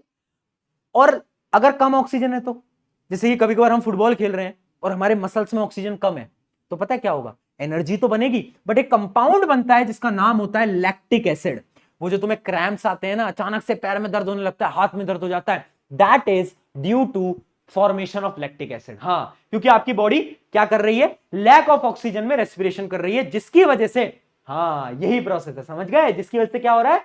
यस, लैक्टिक एसिड बन रहा है और आपको क्रैम्प्स आए जा रहे हैं। बहुत बढ़िया बेटा। अब देखो, मैंने आपको एनारोबिक रेस्पिरेशन 2 टाइप के बताए। एरोबिक तो तुम्हें समझ आ गया होगा। एनारोबिक 2 टाइप के बताए, एक जिसमें बिल्कुल ऑक्सीजन नहीं है, एक जिसमें लिमिटेड ऑक्सीजन है। अब इनके भी कुछ नाम है। जिसमें बिल्कुल ऑक्सीजन नहीं है, क्योंकि उसमें अल्कोहल बन रहा है, तो उसका नाम है अल्कोहल फर्मेंटेशन। अल्कोहल फर्मेंटेशन, ठीक है, उसका नाम होता है अल्कोहल फर्मेंटेशन। कहां पर होता है? यीस्ट में होता है, यीस्ट है ना, यीस्ट करता है ये, ठीक है। और हमारे मसल्स क्या करते हैं? लैक्टिक फर्मेंटेशन, क्योंकि हमारे मसल्स बनाते हैं लैक्टिक एसिड, एनर्जी बनती है बस साथ साथ में लैक्टिक एसिड। और ये क्वेश्चन बार बार पूछा गया है कि इंटेंस वर्कआउट के टाइम में मुझे क्रैम्प आ गए। वो क्रैम्प क्यों आए? क्यों आए? क्योंकि हमारी बॉडी ने एनारोबिक रेस्पिरेशन करा है, लैक्टिक एसिड बना है, जिसकी वजह से मुझे क्रैम्प्स महसूस हो रहे होते हैं। ये बार बार पूछा गया है, ठीक है। अब इसका एग्जांपल भी मैं आपको देता हूं। Name the substance whose build up in the muscle during vigorous physical exercise. देखो आ गया, क्या बनता है? लैक्टिक एसिड के साथ साथ एनर्जी बन रही होती है। बहुत सही। अगला सवाल, which gas is release during anaerobic respiration in yeast. कौन सी गैस रिलीज होती है बेटा एनारोबिक रेस्पिरेशन में? बताओ कौन सी गैस, याद करो भैया। वो कार्बन डाइऑक्साइड बनती थी ना भैया, हाँ कार्बन डाइऑक्साइड। बहुत बढ़िया, ये हुई ना बात।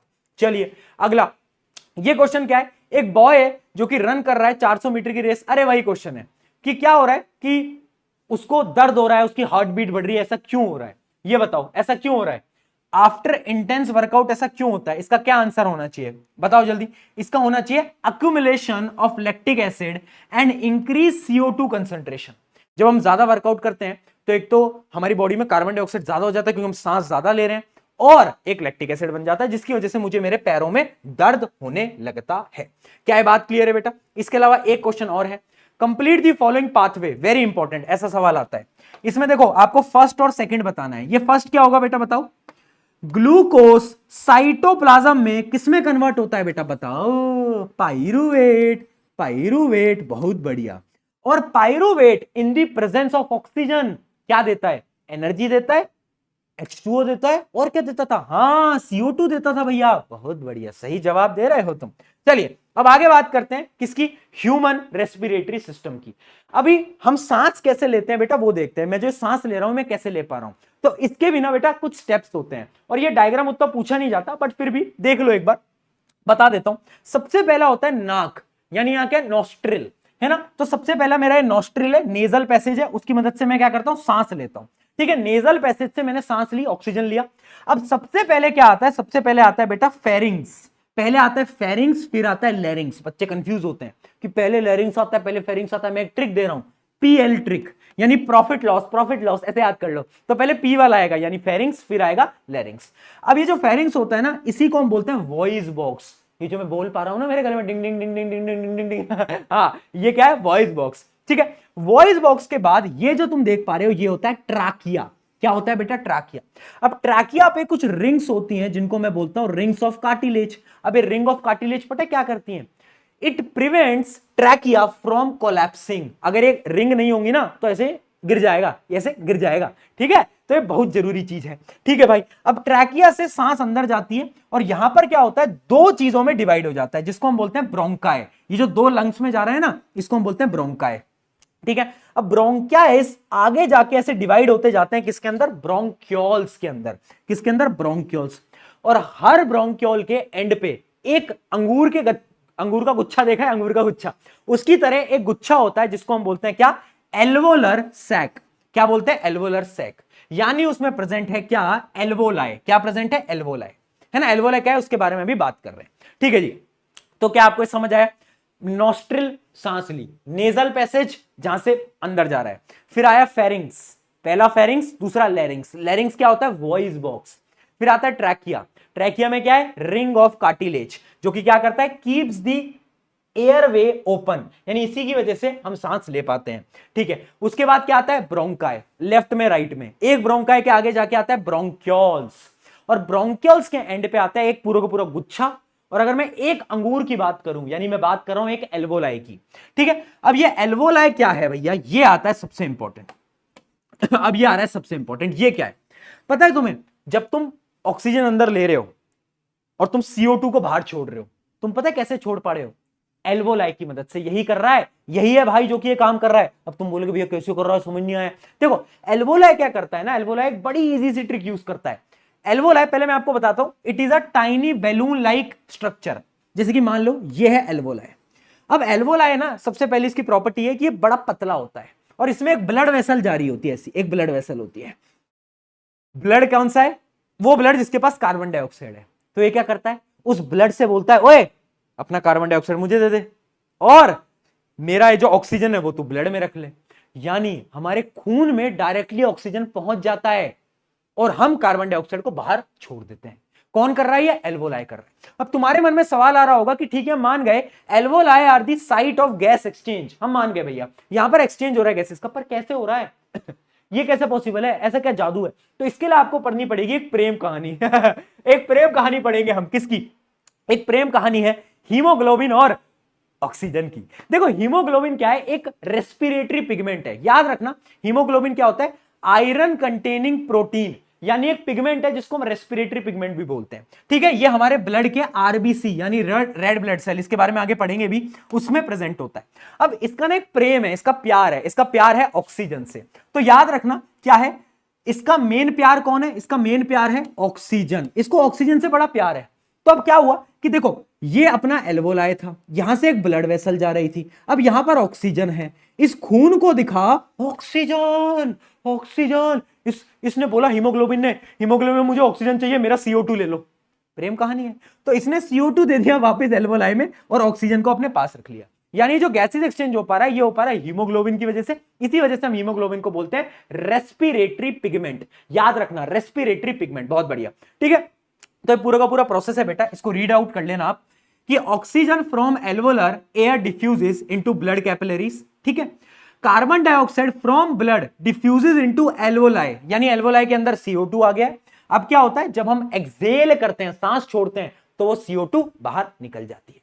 ये पूरा का पूरा प्रोसेस है। ये एल्वोलाई, ये देखो ब्लड, ब्लड के पास क्या था? CO2, इधर दे दिया, ऑक्सीजन को अंदर ले लिया। किसकी वजह से लिया? हीमोग्लोबिन की वजह से। चलिए, यानी सारा गेम यहां पर किसका है? हीमोग्लोबिन का है। चलिए, तो एल्वोलाई की क्या प्रॉपर्टीज हम समझ गए? दो प्रॉपर्टीज है, एक तो बहुत ज्यादा पतला होता है, थिन होता है, और इसमें एक ब्लड वेसल होती है जिसकी मदद से ये एक्सचेंज कर पाता है। बहुत सही बेटा। अब देखो हमारे लंग में ना इसके अलावा नीचे की तरफ में एक, ये तो चेस्ट है, रिब केज है, ये हड्डियां रिब केज, और एक नीचे की तरफ में एक मसल होता है जिसको हम बोलते हैं डायफ्राम। क्या बोलते हैं? एक मसल होता है जिसको हम बोलते हैं डायफ्राम। ये जो मसल तुम देख पा रहे हो ना, ये डायफ्राम है। अब तुम समझना डायफ्राम ऐसे रहता है। अब तुम इनहेल करो, सांस को अंदर लो बेटा, जल्दी से सांस अंदर लो। यानी डायफ्राम नॉर्मली कर्व्ड रहता है, बट जब हम इनहेल करते हैं तो वो सीधा हो जाता है, फ्लैट हो जाता है, और जब हम एक्सहेल करते हैं तो वापस से कर्व्ड हो जाता है। और यही चीज याद करने की है, जब हम इनहेल करते हैं ना तो क्या क्या होता है? पहला तो रिब केज बाहर आता है, रिबकेज देखो बाहर आएगा।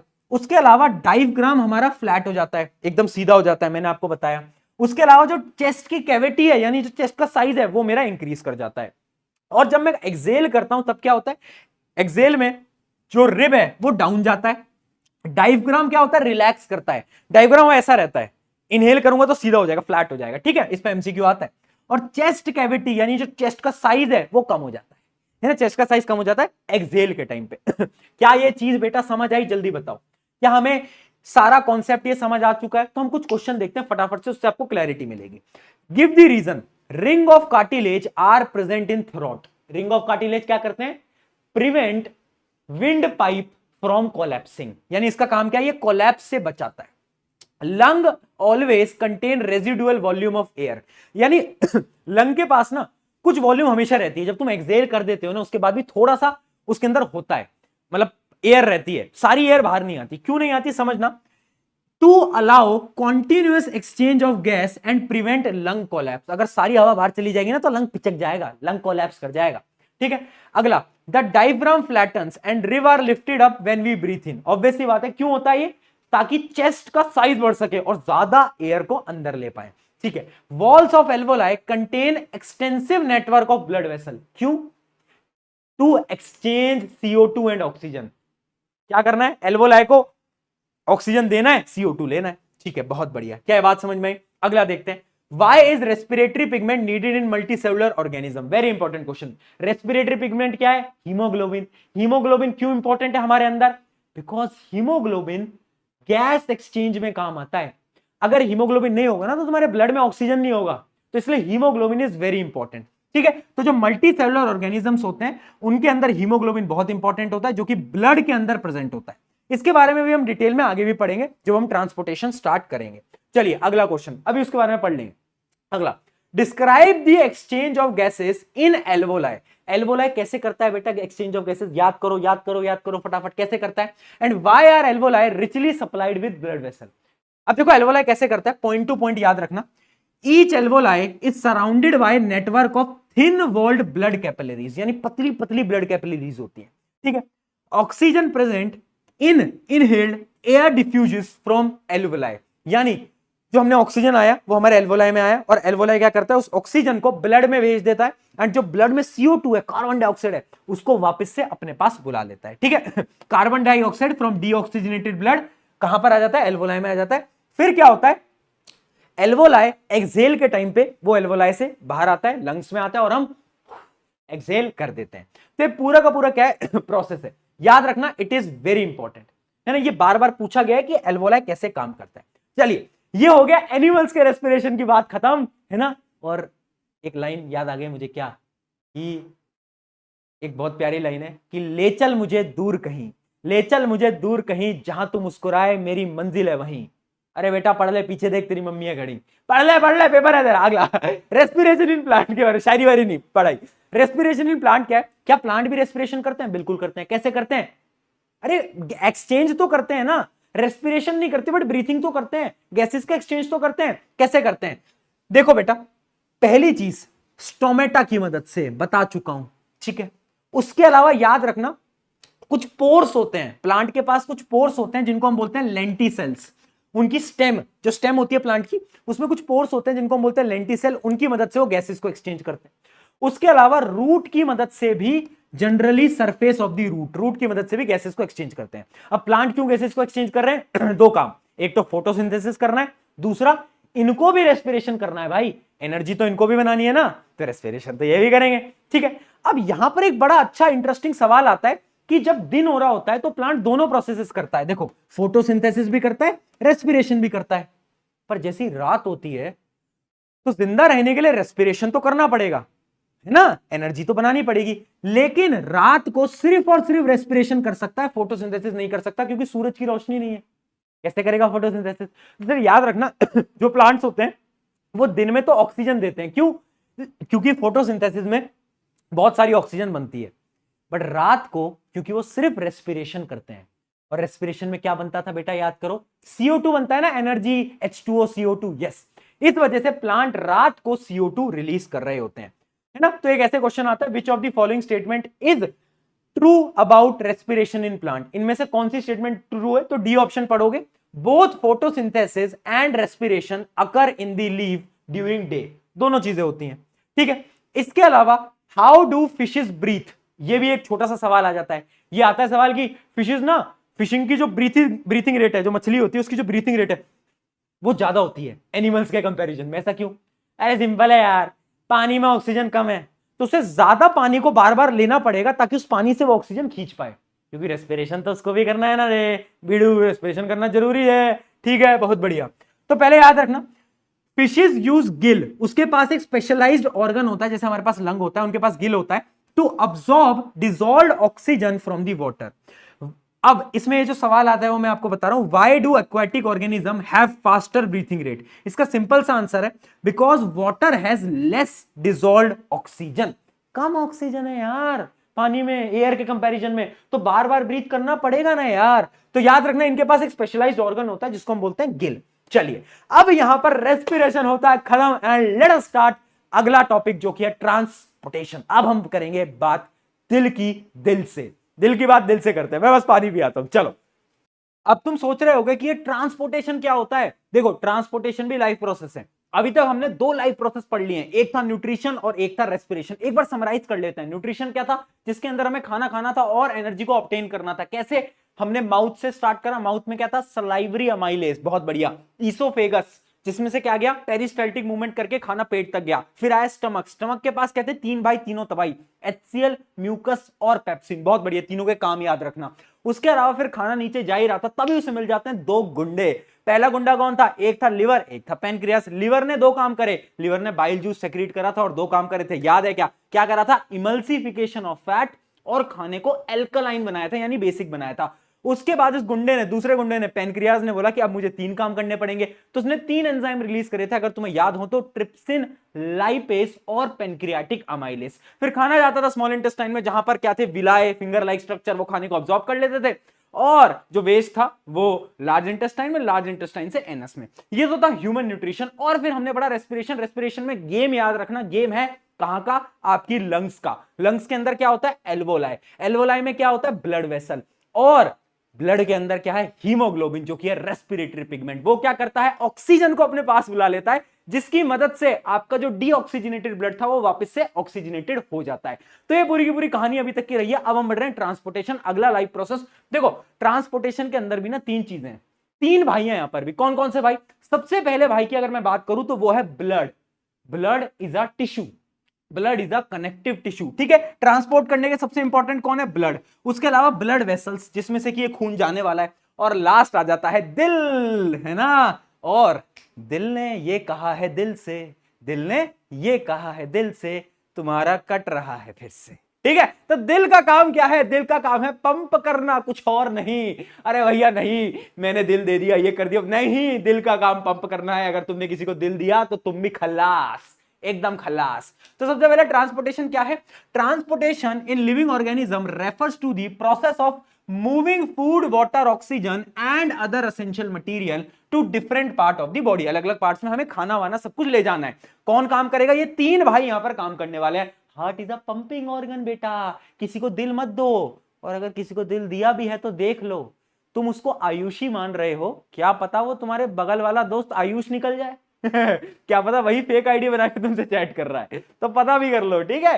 हाँ, तो क्या है काम? बहुत बढ़िया, दिल का। दिल के बारे में डिटेल में पढ़ेंगे, बहुत इंपॉर्टेंट है। पहले स्टार्ट करते हैं ब्लड से। ब्लड क्या है बेटा? देखो ब्लड एक प्रकार का कनेक्टिव टिश्यू है, 9th क्लास में आपने पढ़ा भी होगा। ओहो 9th क्लास में तो तुमने पढ़ाई नहीं करी, कोई बात नहीं, ठीक है। एक प्रकार का कनेक्टिव टिश्यू है, इसका रंग लाल होता है, रेड कलर होता है। क्यों? क्योंकि इसके अंदर एक रेस्पिरेटरी पिगमेंट है, जिसके कहानी चर्चे हमने सुन ली है, जिसका नाम क्या है? रेस्पिरेटरी पिगमेंट कॉल्ड हीमोग्लोबिन, ठीक है, जो कि रेड ब्लड सेल के अंदर मिल रहा होता है। तो देखो ब्लड के फंक्शन बताने से पहले, ब्लड के फंक्शन तुम्हें क्लियर हो जाएंगे अगर तुमने ब्लड के पार्ट समझ लिए तो।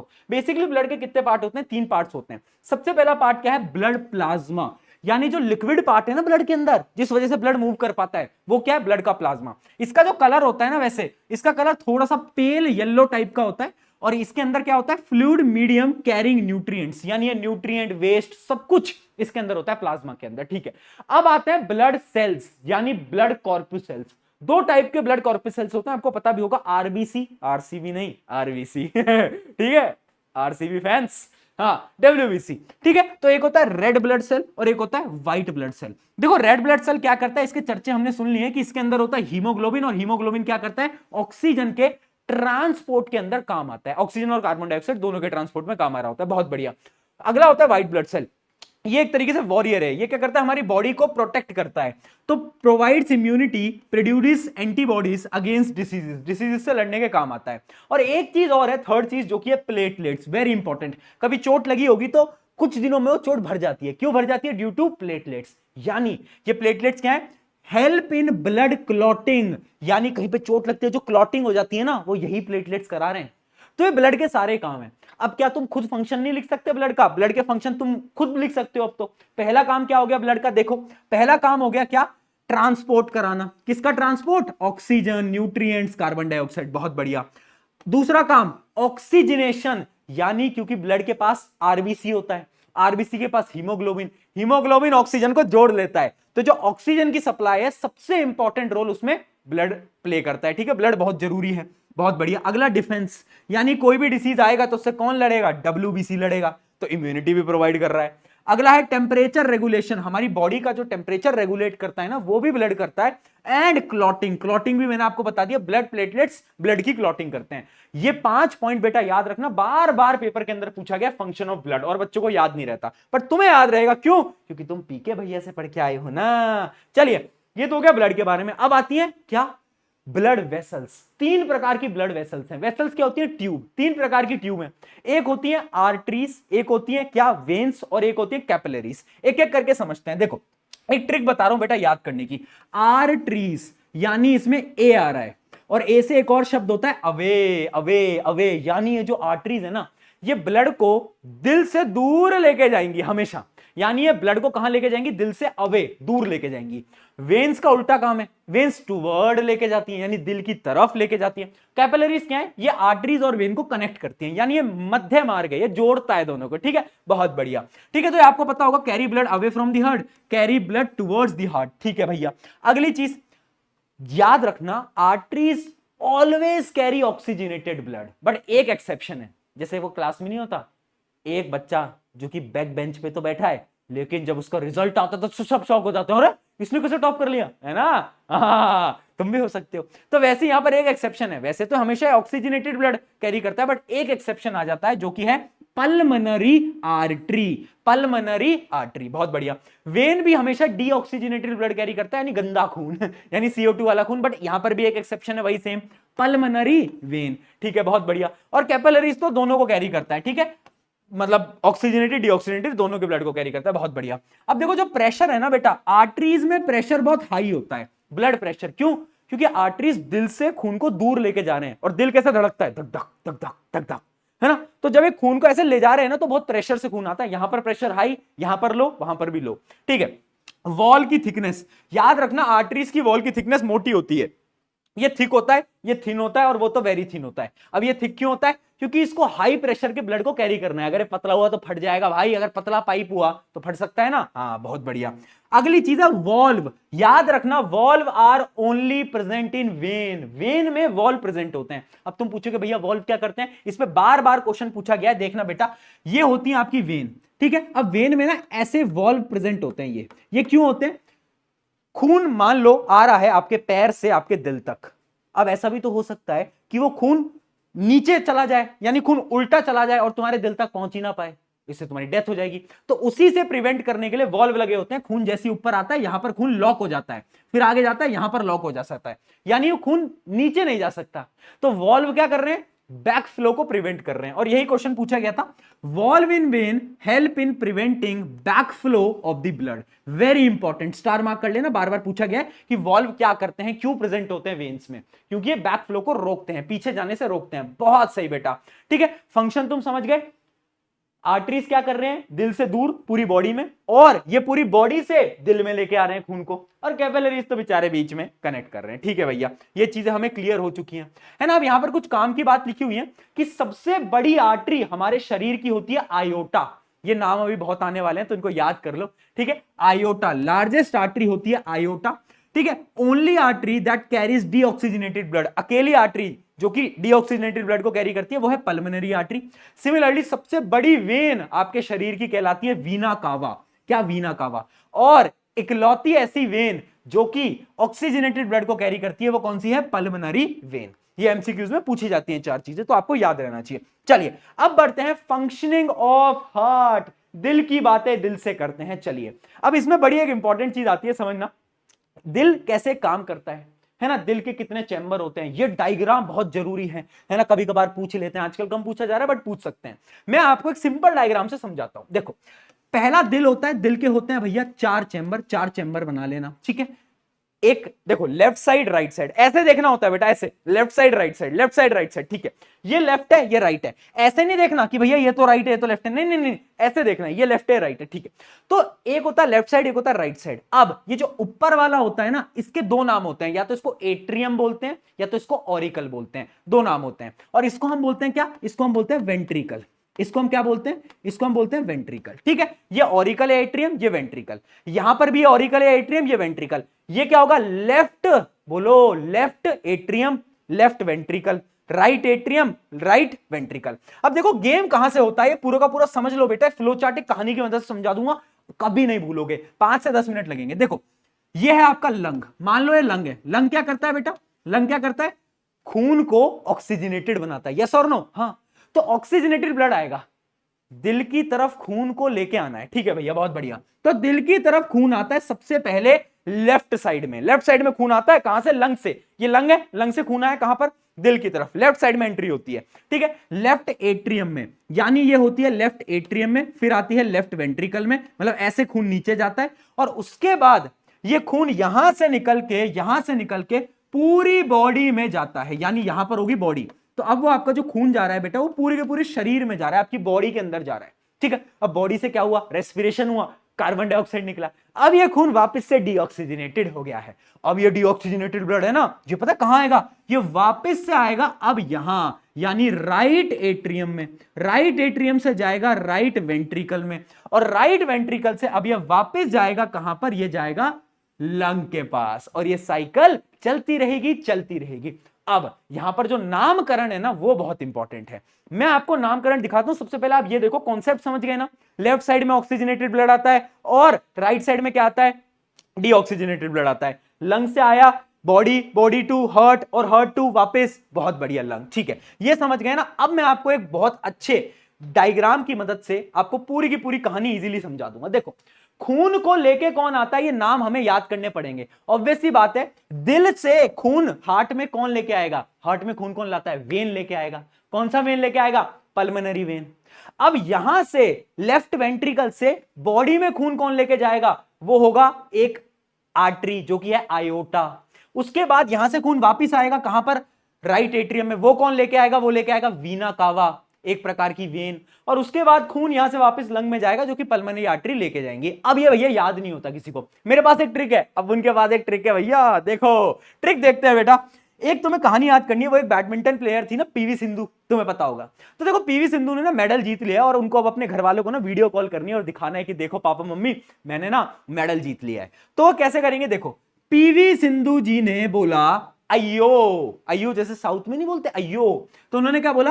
अयो। क्या बोला? अयो, मुझे वीसी करा दो, यानी वीडियो कॉल करा दो। और उन्होंने ये बात किससे बोली? अपने पीए से। पीए होते हैं ना पर्सनल असिस्टेंट वगैरह, हाँ। तो उनसे बोला कि पीए से बोला कि यार, पीवी सिंधु ने बोला अयो मुझे वीडियो कॉल करा दो। किससे बोला? अपने पीए से बोला। अगर तुम्हें याद हो गया तो तुम्हारा हार्ट का टॉपिक खत्म हो गया। पता है क्यों? लंग से खून कहां पर जा रहा है? हार्ट में। कौन लेके आ रहा है? पीवी। पीवी यानी क्या है? पल्मोनरी वेन सबसे पहले, ठीक है। अब लेफ्ट वेंट्रिकल से ब्लड जा रहा है बॉडी में, कौन लेके जा रहा है? आयोटा। कौन? आयोटा। आयोटा क्या है? अयो, अयो यानी आयोटा। फिर उन्होंने बोला वीडियो कॉल। अब देखो बॉडी से खून वापस कौन ला रहा है राइट एट्रियम में? वो है वीना कावा। वीना कावा, वीना कावा यानी वीसी, वीसी, बहुत बढ़िया। और वो खून वापस से कहां जा रहा है? लंग में जा रहा है। कौन लेके जा रहा है? पल्मोनरी आर्टरी यानी पी ए। तो यानी स्टोरी से आपको पूरा का पूरा हार्ट खत्म हो सकता है। क्या? पीवी सिंधु जी ने क्या बोला, अयो क्या करा दो, वीडियो कॉल करा दो। किससे बोला, अपने पीए से बोला। बस स्टोरी के माध्यम से सारे नामकरण तुम्हें याद रहने चाहिए। अब समझ आया, बहुत बढ़िया। अगर ये समझ आया तो एक बार बताओ। अब यहां पर कुछ पॉइंटर्स हैं बेटा जो कि आपको याद रखने पड़ेंगे।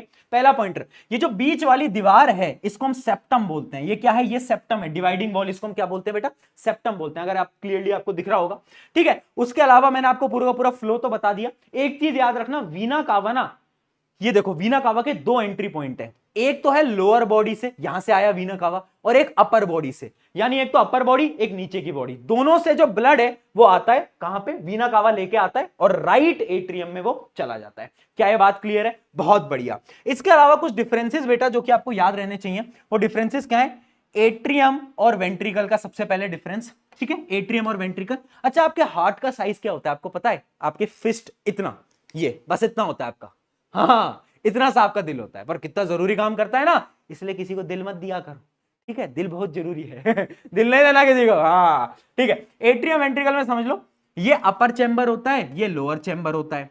अच्छा, एट्रियम की जो वॉल्स होती है ना बेटा वो थिन होती हैं, जबकि वेंट्रिकल की वॉल जो होती है वो थिक होती है। क्यों, तुम देख भी सकते हो, देखो एट्रियम की वॉल तो कितनी पतली है, बट वेंट्रिकल की कितनी मोटी है। क्यों, क्योंकि ventricle has to pump blood, blood को पंप करना है ना उसे हाई प्रेशर में, तो इसलिए उसकी वॉल्स मोटी होनी चाहिए, वरना वही हाल होगा, फट जाएगा दिल और क्या, ठीक है। ये क्या करते हैं बेटा, एट्रियम रिसीव करते हैं ब्लड को, और वेंट्रिकल हमेशा क्या करते हैं, पंप करते हैं, ब्लड को पंप करते हैं, ठीक है। ये चीज बड़ी इंपॉर्टेंट है। ऑक्सीजनेटेड डीऑक्सीजनेटेड ब्लड कहां पर आता है, ये बहुत इंपॉर्टेंट है। आई होप ये डायग्राम आपको पूरा का पूरा समझ आ गया होगा। आया या नहीं आया, इससे बहुत सवाल आते हैं बेटा, याद रखना। लेफ्ट में ऑक्सीजनेटेड, क्या बोला मैंने, left atrium, ventricle, body, body से वापस right atrium, right ventricle, lungs. Lungs पे आपका जो खून है वो डीऑक्सीजनेटेड से वापस से ऑक्सीजनेटेड के अंदर कन्वर्ट हो जाता है, ठीक है। अब अगर आप देख सकते हो यहां पर 4 चैम्बर है, तो सवाल आता है कि व्हाई वी हैव 4 चैम्बर्स, हमारे 4 चैम्बर क्यों हैं।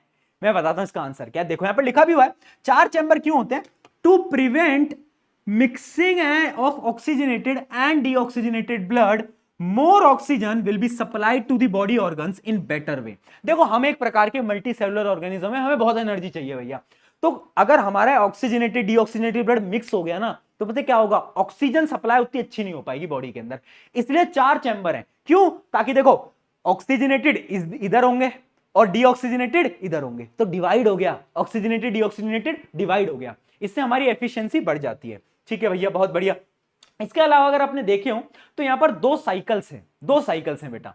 एक साइकिल कौन सी है, देखना बेटा यहां पर ध्यान से, एक साइकिल है, देखो डबल साइकिल चल रही है, यहां पर डबल सर्कुलेशन है, हमारे पास डबल सर्कुलेशन है। कैसे, एक साइकिल तो है लंग से हार्ट में और वापस से हार्ट से लंग में, देख सकते हो, लंग से हार्ट में और हार्ट से लंग में, एक साइकिल।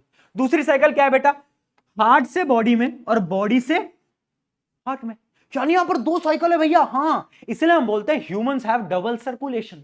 तो ये जो पहली है जो साइकिल तुम देख पा रहे हो ना, lung to heart, heart to lung, इसको हम बोलते हैं पल्मनरी सर्किट, पल्मनरी सर्किट। और ये जो तुम देख पा रहे हो इसको हम बोलते हैं सिस्टमिक सर्किट, यहां पर लिखा भी हुआ है, मैं आपको डिटेल में समझा देता हूं। सबसे पहला क्या है, पल्मनरी सर्किट, तो देख लो पल्मनरी सर्किट क्या है, blood flows from heart to lung and back, ठीक है, एक तो ये पहला हो गया। उसके अलावा एक है सिस्टमिक सर्कुलेशन या फिर सिस्टमिक सर्किट हम बोल सकते हैं, वो क्या है, blood flows from heart to the rest of the body and returns, तो ये क्या है, ये हो गया दूसरी सर्कुलेशन। अब ये 2 सर्कुलेशन इंपॉर्टेंट क्यों होता है, बार बार तुम्हारे पेपर के अंदर भी तुम्हें सवाल दिखने वाला है बेटा, आज बता रहा हूं पेपर के अंदर सवाल आएगा, why double circulation is important. Answer क्या है देखते हैं। अब डबल सर्कुलेशन से क्या होता है, keeps the oxygen rich blood separated from oxygen poor blood, ensures efficient supply of oxygen to the body, maintains high pressure in the systemic circulation for proper distribution। अब इससे क्या हो रहा है, एक तो ऑक्सीजन सप्लाई बढ़ रही है, दूसरा हमारे हर एक बॉडी के पार्ट्स को ब्लड मिल पा रहा है, ऑक्सीजन मिल पा रहा है, यानी रेस्पिरेशन हो पा रहा है, ऑक्सीजन की वजह से तो रेस्पिरेशन होता है, हाँ, तो इस वजह से हमारे लिए डबल सर्कुलेशन बेटा बहुत ज्यादा इंपॉर्टेंट हो जाता है, ठीक है जी। क्या बात समझ में आई, यहां पर मैंने कुछ 3 पॉइंट्स भी लिख दें कि भाई why it is necessary to have 4 chambers, मैंने आपको यहां पर लिख भी दें कि पहला आ गया प्रिवेंट मिक्सिंग ऑफ ब्लड, से बचाने के लिए, ensure efficiency of oxygen supply, दूसरा पॉइंट बेटा इनको याद कर लेना, तीसरा essential for warm blooded animals. इसको समझाता हूं। अब देखो, कुछ एनिमल्स होते हैं जो कि कोल्ड ब्लडेड होते हैं, कुछ वार्म ब्लडेड होते हैं। डिफरेंस क्या है? हम हमारे बॉडी के टेम्परेचर को बदल सकते हैं। हमारा जो ब्लड है वो हमारे बॉडी के टेम्परेचर को कंट्रोल कर सकता है ना?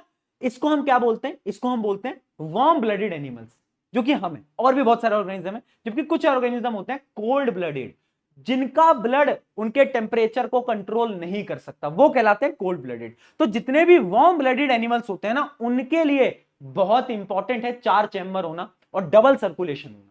अगर ये नहीं होगा तो सर्वाइव नहीं कर पाएंगे। ठीक है, सो 4 चैम्बर हार्ट इज नेसेसरी। ऐसा दिखता है बेटा असली में दिल। देख लो, आज तुम्हें उसका दिल भी दिखा दिया है ना। कोई बच्चा ये मत लिख के आना आंसर में कि भैया 4 चैम्बर क्यों होते हैं। 4 चैम्बर भैया, लड़कों के 4 चैम्बर पता है क्यों होते हैं? एक में रिया है, एक में आयुषी है, एक में सुनैना है, एक में नेहा है। नहीं बेटा, ये नहीं लिखना।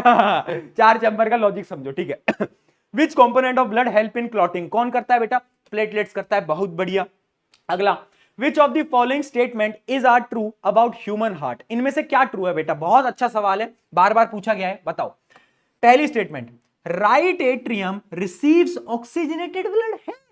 लेफ्ट वाला ऑक्सीजनेटेड लेता है, राइट वाला डीऑक्सीजनेटेड, है ना। इसको तुम पता है कैसे याद कर सकते हो? वो एक किताब आती है ना, आर.डी. शर्मा, तो तुम्हें याद रखना चाहिए आर.डी. यानी राइट में हमेशा डीऑक्सीजनेटेड आएगा। तो ये तो गलती हो गई।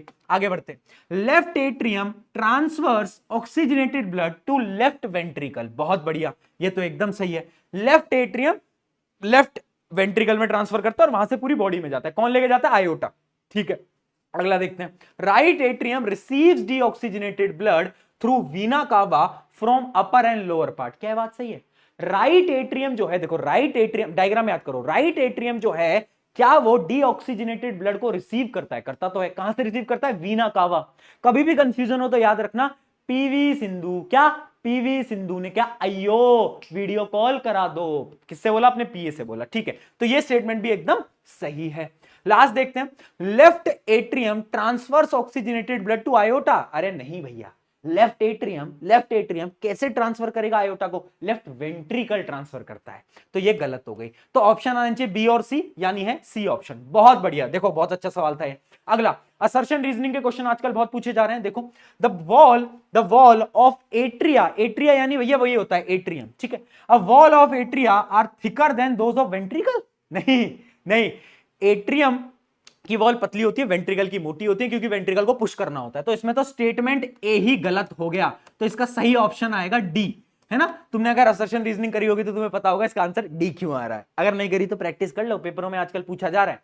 अगला सवाल, label the part A and be in the diagram of the human heart. देखो भैया, आपको ये देखना है, ये लेफ्ट है, ये लेफ्ट है, ये राइट है। ऐसे देखना बेटा खुद को, है ना। ये लेफ्ट है, राइट है। ये देखो ऊपर का पार्ट है लेफ्ट का, तो ये क्या है? लेफ्ट एट्रियम या फिर लेफ्ट ऑरिकल भी बोल सकते हैं। और ये क्या है? राइट बोलो, वेंट्रिकल। बहुत बढ़िया, राइट वेंट्रिकल, बहुत बढ़िया। ठीक है, अगला, differentiate between pulmonary artery and pulmonary vein based on the type of blood they carry and direction of blood they flow. बस डिफरेंशिएशन का क्वेश्चन है। किसके बीच में? Pulmonary artery and pulmonary vein. देखो, पल्मोनरी आर्टरी कहां पर आती थी? वो आर्टरी जो कि लंग, मतलब हार्ट से लंग को, देखो लास्ट में आता है पीए लास्ट में आता है, यानी दिल से जो लंग में खून जाएगा वो पीए का काम है। और पीवी क्या करता है? पल्मोनरी वेन, वो लेके आता है दिल के अंदर। हाँ, तो यानी क्या है? पल्मोनरी आर्टरी क्या करता है? डीऑक्सीजनेटेड ब्लड, और पल्मोनरी वेन क्या करता है? ऑक्सीजनेटेड ब्लड को कैरी करता है। ये हार्ट टू लंग लेके जाता है और ये लंग टू हार्ट लेके जाता है। समझ आया? मजा आया? दिमाग में जा रहा है? ऐसा हो गया भैया ये क्या पढ़ा रहे हो, कुछ ऐसा पढ़ा दो जो समझ आ जाए। कुछ समझ क्यों नहीं आ रहा? ठीक है, आ जाएगा। ये थोड़ी प्रैक्टिस करने वाली चीज है। जब तुम, क्योंकि पहली बार पढ़ते हैं तो नाम याद नहीं होते, नाम थोड़ी प्रैक्टिस करो। अगला, Why are the walls of ventricle thicker than the wall of atrium? मैंने बताया अभी, the walls of ventricle are thicker than the walls of atrium because ventricle have to pump blood with the greater force. इस वजह से मैंने बताया उसको pump करना है। ठीक है, why do arteries have thick and elastic wall? Arteries की wall thick क्यों होती है? Because arteries has to pump, जो ब्लड जो पंप होके आया है उसको दिल से दूर कौन लेके जा रहा है? अवे कौन लेके जा रहा है? आर्टरीज। तो यानी वो हाई प्रेशर ब्लड होता है, इस वजह से उनकी जो वॉल होती है वो क्या होती है? मोटी होती है। यहां पर लिखा भी हुआ है due to high pressure. High pressure की वजह से मेन रीजन रहता है। चलिए अब देखो अगला एक टॉपिक और है, जैसे मैंने आपको बताया ना कि हमारे तो शरीर में 4 चैम्बर हैं, बट सबके 4 चैम्बर नहीं होते। जैसे अगर मैं बात करूं फिशेस की, तो ध्यान से देखना, फिशेस को हम पाइसिस भी बुलाते हैं। अब ये जो फिशेस होती है ना, ये 2 चैम्बर का हार्ट कैरी करती हैं। हाँ, तो इनके अंदर क्या होता है, इनके अंदर सिर्फ और सिर्फ सिंगल सर्कुलेशन होता है, और इन्हीं को हम बोलते हैं कोल्ड ब्लडेड, है ना, कोल्ड ब्लडेड। उसके अलावा एम्फीबियंस आपको पता होगा, जैसे कि आपका टर हाँ, फोटो भी बना रखी है, देख लो, तुम्हारे दोस्त जैसी शक्ल लग रही है इसकी भी, देखो देखो दोस्त जैसी शक्ल लग रही है। हाँ, तो इसके पास 3 चैम्बर होते हैं, तो ये डबल सर्कुलेशन नहीं कर पाता, इनकंप्लीट डबल सर्कुलेशन ये कर रहा होता है, और ये भी कोल्ड ब्लडेड है। ठीक है भैया, टेम्परेचर को रेगुलेट नहीं कर सकता। रेप्टाइल्स जो होते हैं वो भी 3 चैम्बर होते हैं, जैसे मगरमच्छ, और ये भी कोल्ड ब्लडेड होते हैं, और ये भी पूरी तरीके से डबल सर्कुलेशन नहीं कर पाते। लेकिन बर्ड्स यानी एव्स एंड मैमल्स, जो कि हम हैं, बर्ड्स यानी एव्स और मैमल्स, 2 ऐसे प्रकार की प्रजाति हैं जिनके पास क्या होते हैं, 4 चैम्बर होते हैं, कंप्लीट डबल सर्कुलेशन करते हैं, और क्या होते हैं, वार्म ब्लडेड, यानी ये अपना टेम्परेचर कंट्रोल कर सकते हैं। ठीक है, तो यहां पर एक क्वेश्चन पूछा गया था, Why do more chamber in the heart matter in evolution? ये थोड़ा सा हाई लेवल का क्वेश्चन हो गया। एवोल्यूशन यानी जैसे जैसे हम इवॉल्व हुए हैं, तो जब हम इवॉल्व हुए हैं तो उसके अंदर, हमारे शरीर के अंदर 4 चैम्बर क्यों लगाए गए हैं? तो इसके अंदर आपको कुछ नहीं सोचना था, इसके अंदर आपको वही आंसर लिख के आना था, यानी why 4 चैम्बर इज इंपॉर्टेंट। क्यों इंपॉर्टेंट बोलो? To ensure supply of oxygen, oxygen body में सप्लाई होता रहेगा, सारे पार्ट्स में अच्छी तरीके से सप्लाई होता रहेगा, है ना, तो वही आपको इसमें लिखना था। उसके अलावा वार्म ब्लडेड एनिमल्स के अंदर जरूरी होता है ना, अपने टेम्परेचर को अगर उन्हें कंट्रोल रखना है वो है, और उसके अलावा ऑक्सीजनेटेड और डीऑक्सीजनेटेड ब्लड को सेपरेट रखने के लिए। हाँ, बहुत बढ़िया, ये हुई ना बात। ठीक है, अच्छा, वो बीच वाली वॉल का नाम सेप्टम होता है, जो दिल के बीच वाली वॉल है ना, सेप्टम है वो, तो इसलिए इधर का ब्लड इधर नहीं जा सकता। बच्चे सोच रहे हैं भैया इधर को इधर क्यों नहीं जा रहा, अरे बीच में दीवार है जिसको हम सेप्टम बोलते हैं। ठीक है जी, बहुत बढ़िया। अब आ जाता है अगला सिस्टम, जो कि है लिम्फेटिक सिस्टम। मैं पानी पी लेता हूं। अब लिम्फेटिक सिस्टम क्या होता है ये तो बता दो भैया। देखो, लिम्फेटिक सिस्टम ने थोड़ा डिफरेंट टाइप का सिस्टम है, जो कि थोड़ा समझने में कॉम्प्लिकेटेड है, पर by two fear one P के भैया इज हियर। देखो होता क्या है ना, पहले समझो लिम्फ क्या होता है। Lymph is called as tissue fluid, यानी टिश्यू का एक फ्लूइड होता है। अब तुम समझना हो क्या रहा है स्टोरी के अंदर। कैपिलरीज याद है, कैपिलरीज, हाँ, जो कि दोनों को कनेक्ट करते हैं। तो ये कैपिलरीज क्या होते हैं ना, ये ब्लड वगैरह को ले जा रहे होते हैं इधर उधर, पर यहां पर क्या होता है ना, कुछ कुछ सब्सटेंसेस लीक कर जाते हैं, है ना, लीक हो जाते हैं। जैसे कुछ कुछ सब्सटेंसेस लीक कर गए, देखना, formed when plasma protein and some blood cells escape यानी leak through the pores of capillary walls, यानी कैपिलरी की वॉल से कुछ कुछ सब्सटेंसेस लीक कर गए कहीं पर भी। मान लो मेरा एक टिश्यू था बॉडी के अंदर, उसमें एक कैपिलरी जा रही थी, उससे लीक कर गया भैया सब्सटेंस, है ना। तो ऐसे बहुत सारे सब्सटेंसेस क्या होते हैं, गलती से लीक कर जाते हैं इनटू इंट्रासेलुलर स्पेसेस, यानी जो सेल के बीच की स्पेसेस है उनके बीच में ऐसे सब्सटेंसेस लीक कर जाते हैं। ठीक है, तो वहां पर जो ये सब्सटेंस बनता है, जो फ्लूइड बनता है, उसी फ्लूइड को हम बोलते हैं लिम्फ। तो लिम्फ जनरेट कैसे हुआ बेटा? लिम्फ जनरेट हुआ ड्यू टू लीकेज। तो लिम्फ कुछ नहीं है, जब कैपिलरीज में से लीक हो जाती हैं चीजें तब जाके लिम्फ बनता है। तो lymph is a colourless fluid, याद रखना इसका कोई कलर नहीं होता और इसके अंदर बहुत कम प्रोटीन होता है। तो ब्लड जब जा रहा होता है ना, तो लीक हो गई चीजें कैपिलरीज की वजह से। अब क्या क्या चीजें लीक हुई? कभी भी आरबीसी लीक नहीं होता, आरबीसी जरूरी है ना, क्योंकि उसमें हीमोग्लोबिन है, वो लीक नहीं होता। बट डब्ल्यूबीसी कभी कभार क्या हो जाता है, लीक हो जाता है। ठीक है, तो यहां पर क्या हुआ कि हमारे टिश्यूज में ये लीक हो गया और एक फ्लूइड बन गया जिसका नाम है लिम्फ। अब ये जो लिम्फ है ना, इसके अंदर डब्ल्यूबीसी भी है, बहुत सारे प्रोटीन भी हैं, तो उसको वापस ब्लड में लाना पड़ेगा। तो वापस ब्लड में कौन लेके आएगा? लिम्फेटिक सिस्टम लेके आएगा। तो यानी लिम्फेटिक सिस्टम इस चीज को पूरे को खींचता है और वापस से ब्लड में आजा आजा आजा आजा और ब्लड में लाके फेंक देता है। यही है लिम्फेटिक सिस्टम, और कछु भी ना है। देखो भाई, ये ऐसे लिम्फेटिक, ये जो तुम्हें ग्रीन कलर के दिख रहे हैं ना, ये पूरा का पूरा लिम्फेटिक सिस्टम है। लिम्फ जहां पे भी प्रोड्यूस होते हैं तो क्या होते हैं, इनकी एक ट्यूब होती है लिम्फ वेसल्स। लिम्फ वेसल्स क्या करती हैं, उनको खींच के लाती हैं और फिर ब्लड के अंदर वापस से डाल देती है। ठीक है, तो आप यहां पर पढ़ भी सकते हो, lymph flow into lymphatic capillaries. इसकी कैपिलरीज होती है, तो ये लिम्फ जो इकट्ठा हुआ कलरलेस फ्लूइड, याद रखना कलरलेस, वो कहां पर आ जाता है? कैपिलरीज में आता है, which joins to form larger lymph vessel. फिर ये लिम्फ वेसल में पहुंचता है। These vessel finally open into larger vein, यानी ये वेन में चले गए, रिकनेक्टिंग टू ब्लड स्ट्रीम। वापिस से ब्लड में आ गया, ठीक है भैया, जो लीक हुआ था वापिस आ गया, अब ठीक है, अब ठीक। यानी ये लिम्फेटिक सिस्टम सिर्फ और सिर्फ लीकेज को बचाने के लिए, ठीक है। अब इसके फंक्शन क्या है, फंक्शन बहुत बार पूछे गए हैं बेटा, what are the function of lymph. देखो पहला फंक्शन तो क्लियर है, क्या, transport of digested and absorbed fat from intestine to blood. यानी ये जितना भी डाइजेस्टेड फूड वगैरह जो भी लीक वीक हो गया है, इसको वापस से ब्लड में लेके आना है। पहला तो काम ये ऑब्वियस सी बात है, क्लियर है। दूसरा काम देखो, drain access fluid from tissue. यानी क्या होता है ना, कभी कभार टिश्यूज के अंदर ज्यादा पानी, कुछ फ्लूइड भर जाता है, तो ज्यादा जो फ्लूइड भरा हुआ है ना, वो लिम्फ के साथ चला आता है और वो भी ब्लड के अंदर आ जाता है, जैसे टिश्यू को कोई हार्म ना हो, चोट ना पहुंचे, ठीक है। तो एक्सेस ऑफ फ्लूइड जो है वो भी वापस से ब्लड में आ जाता है। Lymph contain lymphocyte. लिम्फोसाइट कुछ नहीं होते, WBC। क्या होते हैं, व्हाइट ब्लड सेल। और व्हाइट ब्लड सेल क्या करते हैं बेटा, प्रोटेक्शन देते हैं। तो लिम्फ का एक और काम है, क्या, defend the body against infection. यानी लिम्फ के 3 काम, एक तो इंफेक्शन से प्रिवेंट कर रहा है, हमें रोक के रख रहा है, बचा रहा है। दूसरा, वापस से सारी चीजों को ब्लड में ला रहा है। तीसरा, जो भी एक्सेस रह जाता है, excess of fluid in tissues, उसको भी वापस ब्लड के अंदर डाल देता है ना। बड़ी खतरनाक भाई लिम्फ है जो है, लिम्फ बहुत जरूरी है बेटा जीवन के अंदर, ठीक है। बस आप ये 3 फंक्शन भी याद कर लोगे ना, ये भी आपके लिए बेटा बहुत हो जाएगा। इसका क्वेश्चन देखते हैं, पूछा गया है, which of the following is not a function of lymphatic system. क्या फंक्शन नहीं है, नो लिखा है बेटा। Transport of digested fat into from intestine, ये तो है, ये फंक्शन तो है। Return of excess tissue fluid, ये भी है फंक्शन भैया। ऑक्सीजन ट्रांसपोर्ट, ऑक्सीजन का तो कोई काम ही नहीं है इसका, ऑक्सीजन तो हीमोग्लोबिन के बिना आता ही नहीं है, ऑक्सीजन के लिए तो हीमोग्लोबिन जरूरी है, तो ये आ गया सी ऑप्शन, ठीक है, ये काम नहीं है। चलिए अब बात करते हैं ट्रांसपोर्टेशन इन प्लांट की बेटा। ट्रांसपोर्टेशन इन प्लांट कैसे होता है समझना। प्लांट भी कर रहा है ट्रांसपोर्ट, वो कैसे कर रहा है, 2 तरीके हैं, और ये तुमने 9th में पढ़ा था, पर मुझे पता है तुमने 9th में नहीं पढ़ा था, मुझे पता है यार, मैं समझ पा रहा हूं, कोई बात नहीं। तो 2 प्रकार है, एक है जाइलम, एक है फ्लोएम। पढ़ा था, टिश्यूज होते थे।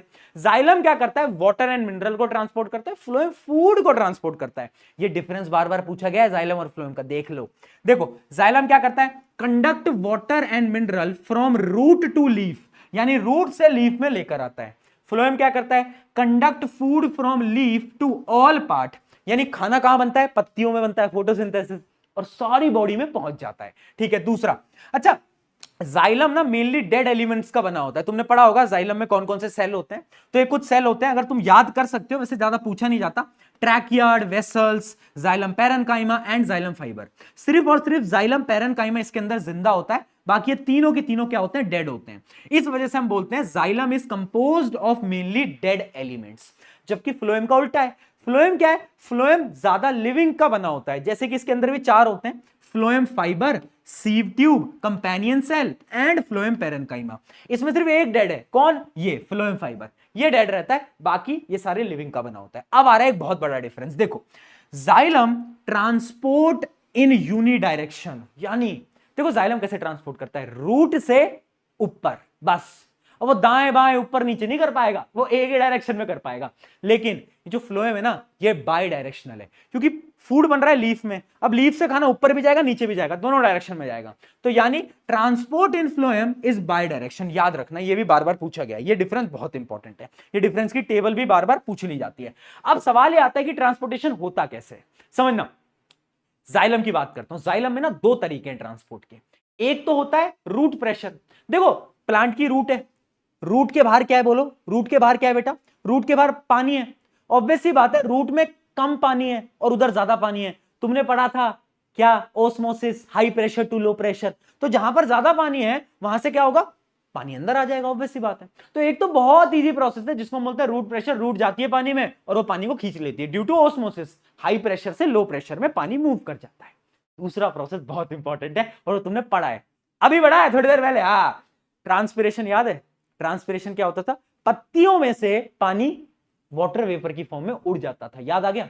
अब पता है क्या होता है, अब पत्तियों में क्या हो गया, बोलो, पत्तियों में पानी उड़ गया, यानी यहां पर अब पत्ती पे क्या हुआ है, पत्ती पे लो प्रेशर हो गया है, और नीचे क्या है, रूट में क्या है, हाई प्रेशर है।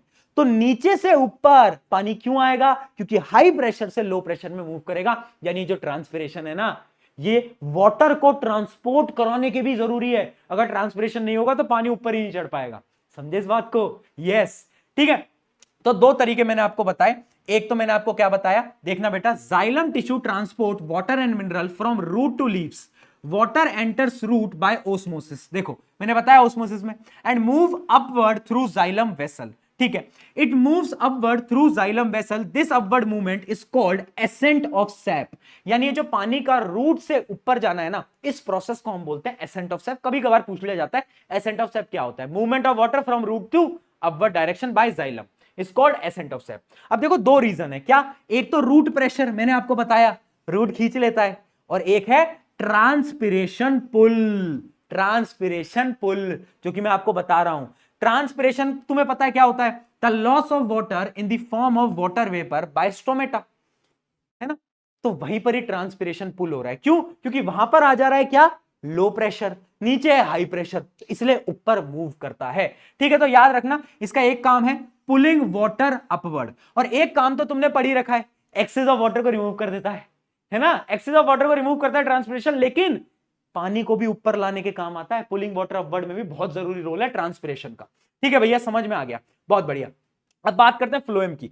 फ्लोएम कैसे करता है बेटा, तो देखना फ्लोएम फूड को बाय द हेल्प ऑफ, मतलब फ्लोएम जो है वो फूड को लीफ से दोनों डायरेक्शन में लेके जाता है, ठीक है, और उस प्रोसेस को हम बोलते हैं क्या, ट्रांसलोकेशन। क्या बोलते हैं बेटा, ट्रांसलोकेशन। कभी भी कोई पूछे व्हाट इज ट्रांसलोकेशन, तो कुछ नहीं है, the movement of food from leaf to other parts of the plant by the help of phloem is called translocation, ठीक है। तो खाने का जो मूवमेंट है उसको हम ट्रांसलोकेशन बोलते हैं, ठीक है। Phloem transport prepared food from leaves to the other part of the plant, this process is called translocation, ठीक है। इसके अंदर एनर्जी की रिक्वायरमेंट होती है क्योंकि हर डायरेक्शन में जाना है, तो इट रिक्वायर्स एनर्जी, समझ आया, यही है बस प्लांट में, एक जाइलम है एक फ्लोएम है, जाइलम मिनरल और ये क्या कर रहा है, हाँ ये कर रहा है फूड, बहुत बढ़िया। चलिए अब क्वेश्चन देखते हैं, which of the following statement correctly explains the transpiration pull of the plant, इनमें से कौन सी स्टेटमेंट ट्रांसपिरेशन पुल के बारे में बता रही है, तो अगर आप देखोगे क्या है इसमें से, बी ऑप्शन एक बार रीड करो, it is caused by evaporation of water from leaf surface pulling water up through the xylem, यही तो होता है, ऊपर का पानी एवोपरेशन की वजह से उड़ जाता है, यहां पर लो प्रेशर हो गया, हाँ बहुत सही, वाह यार भैया, ठीक है ये समझ आ गया। अगला, the process in which transport of soluble products of photosynthesis take place is known, बोलो बोलो, डाइजेस्टेड फूड कैसे ट्रांसपोर्ट होता है, उसको क्या बोलते हैं, अभी पढ़ा, ट्रांसलोकेशन, ये हुई ना बात, स्मार्ट हो गए हो।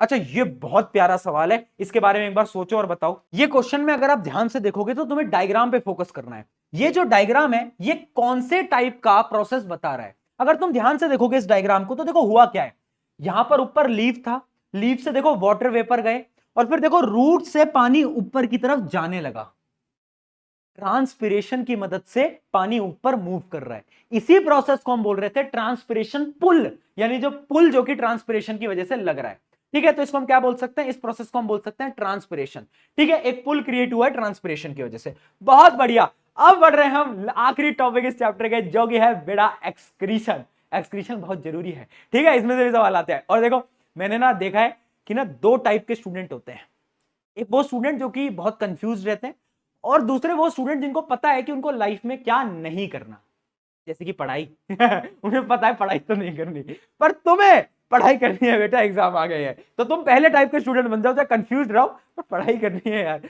है ना। कुछ बच्चे थे हमारे स्कूल में भी जिनको क्लैरिटी थी कि भैया हम पढ़ाई तो करेंगे ही नहीं।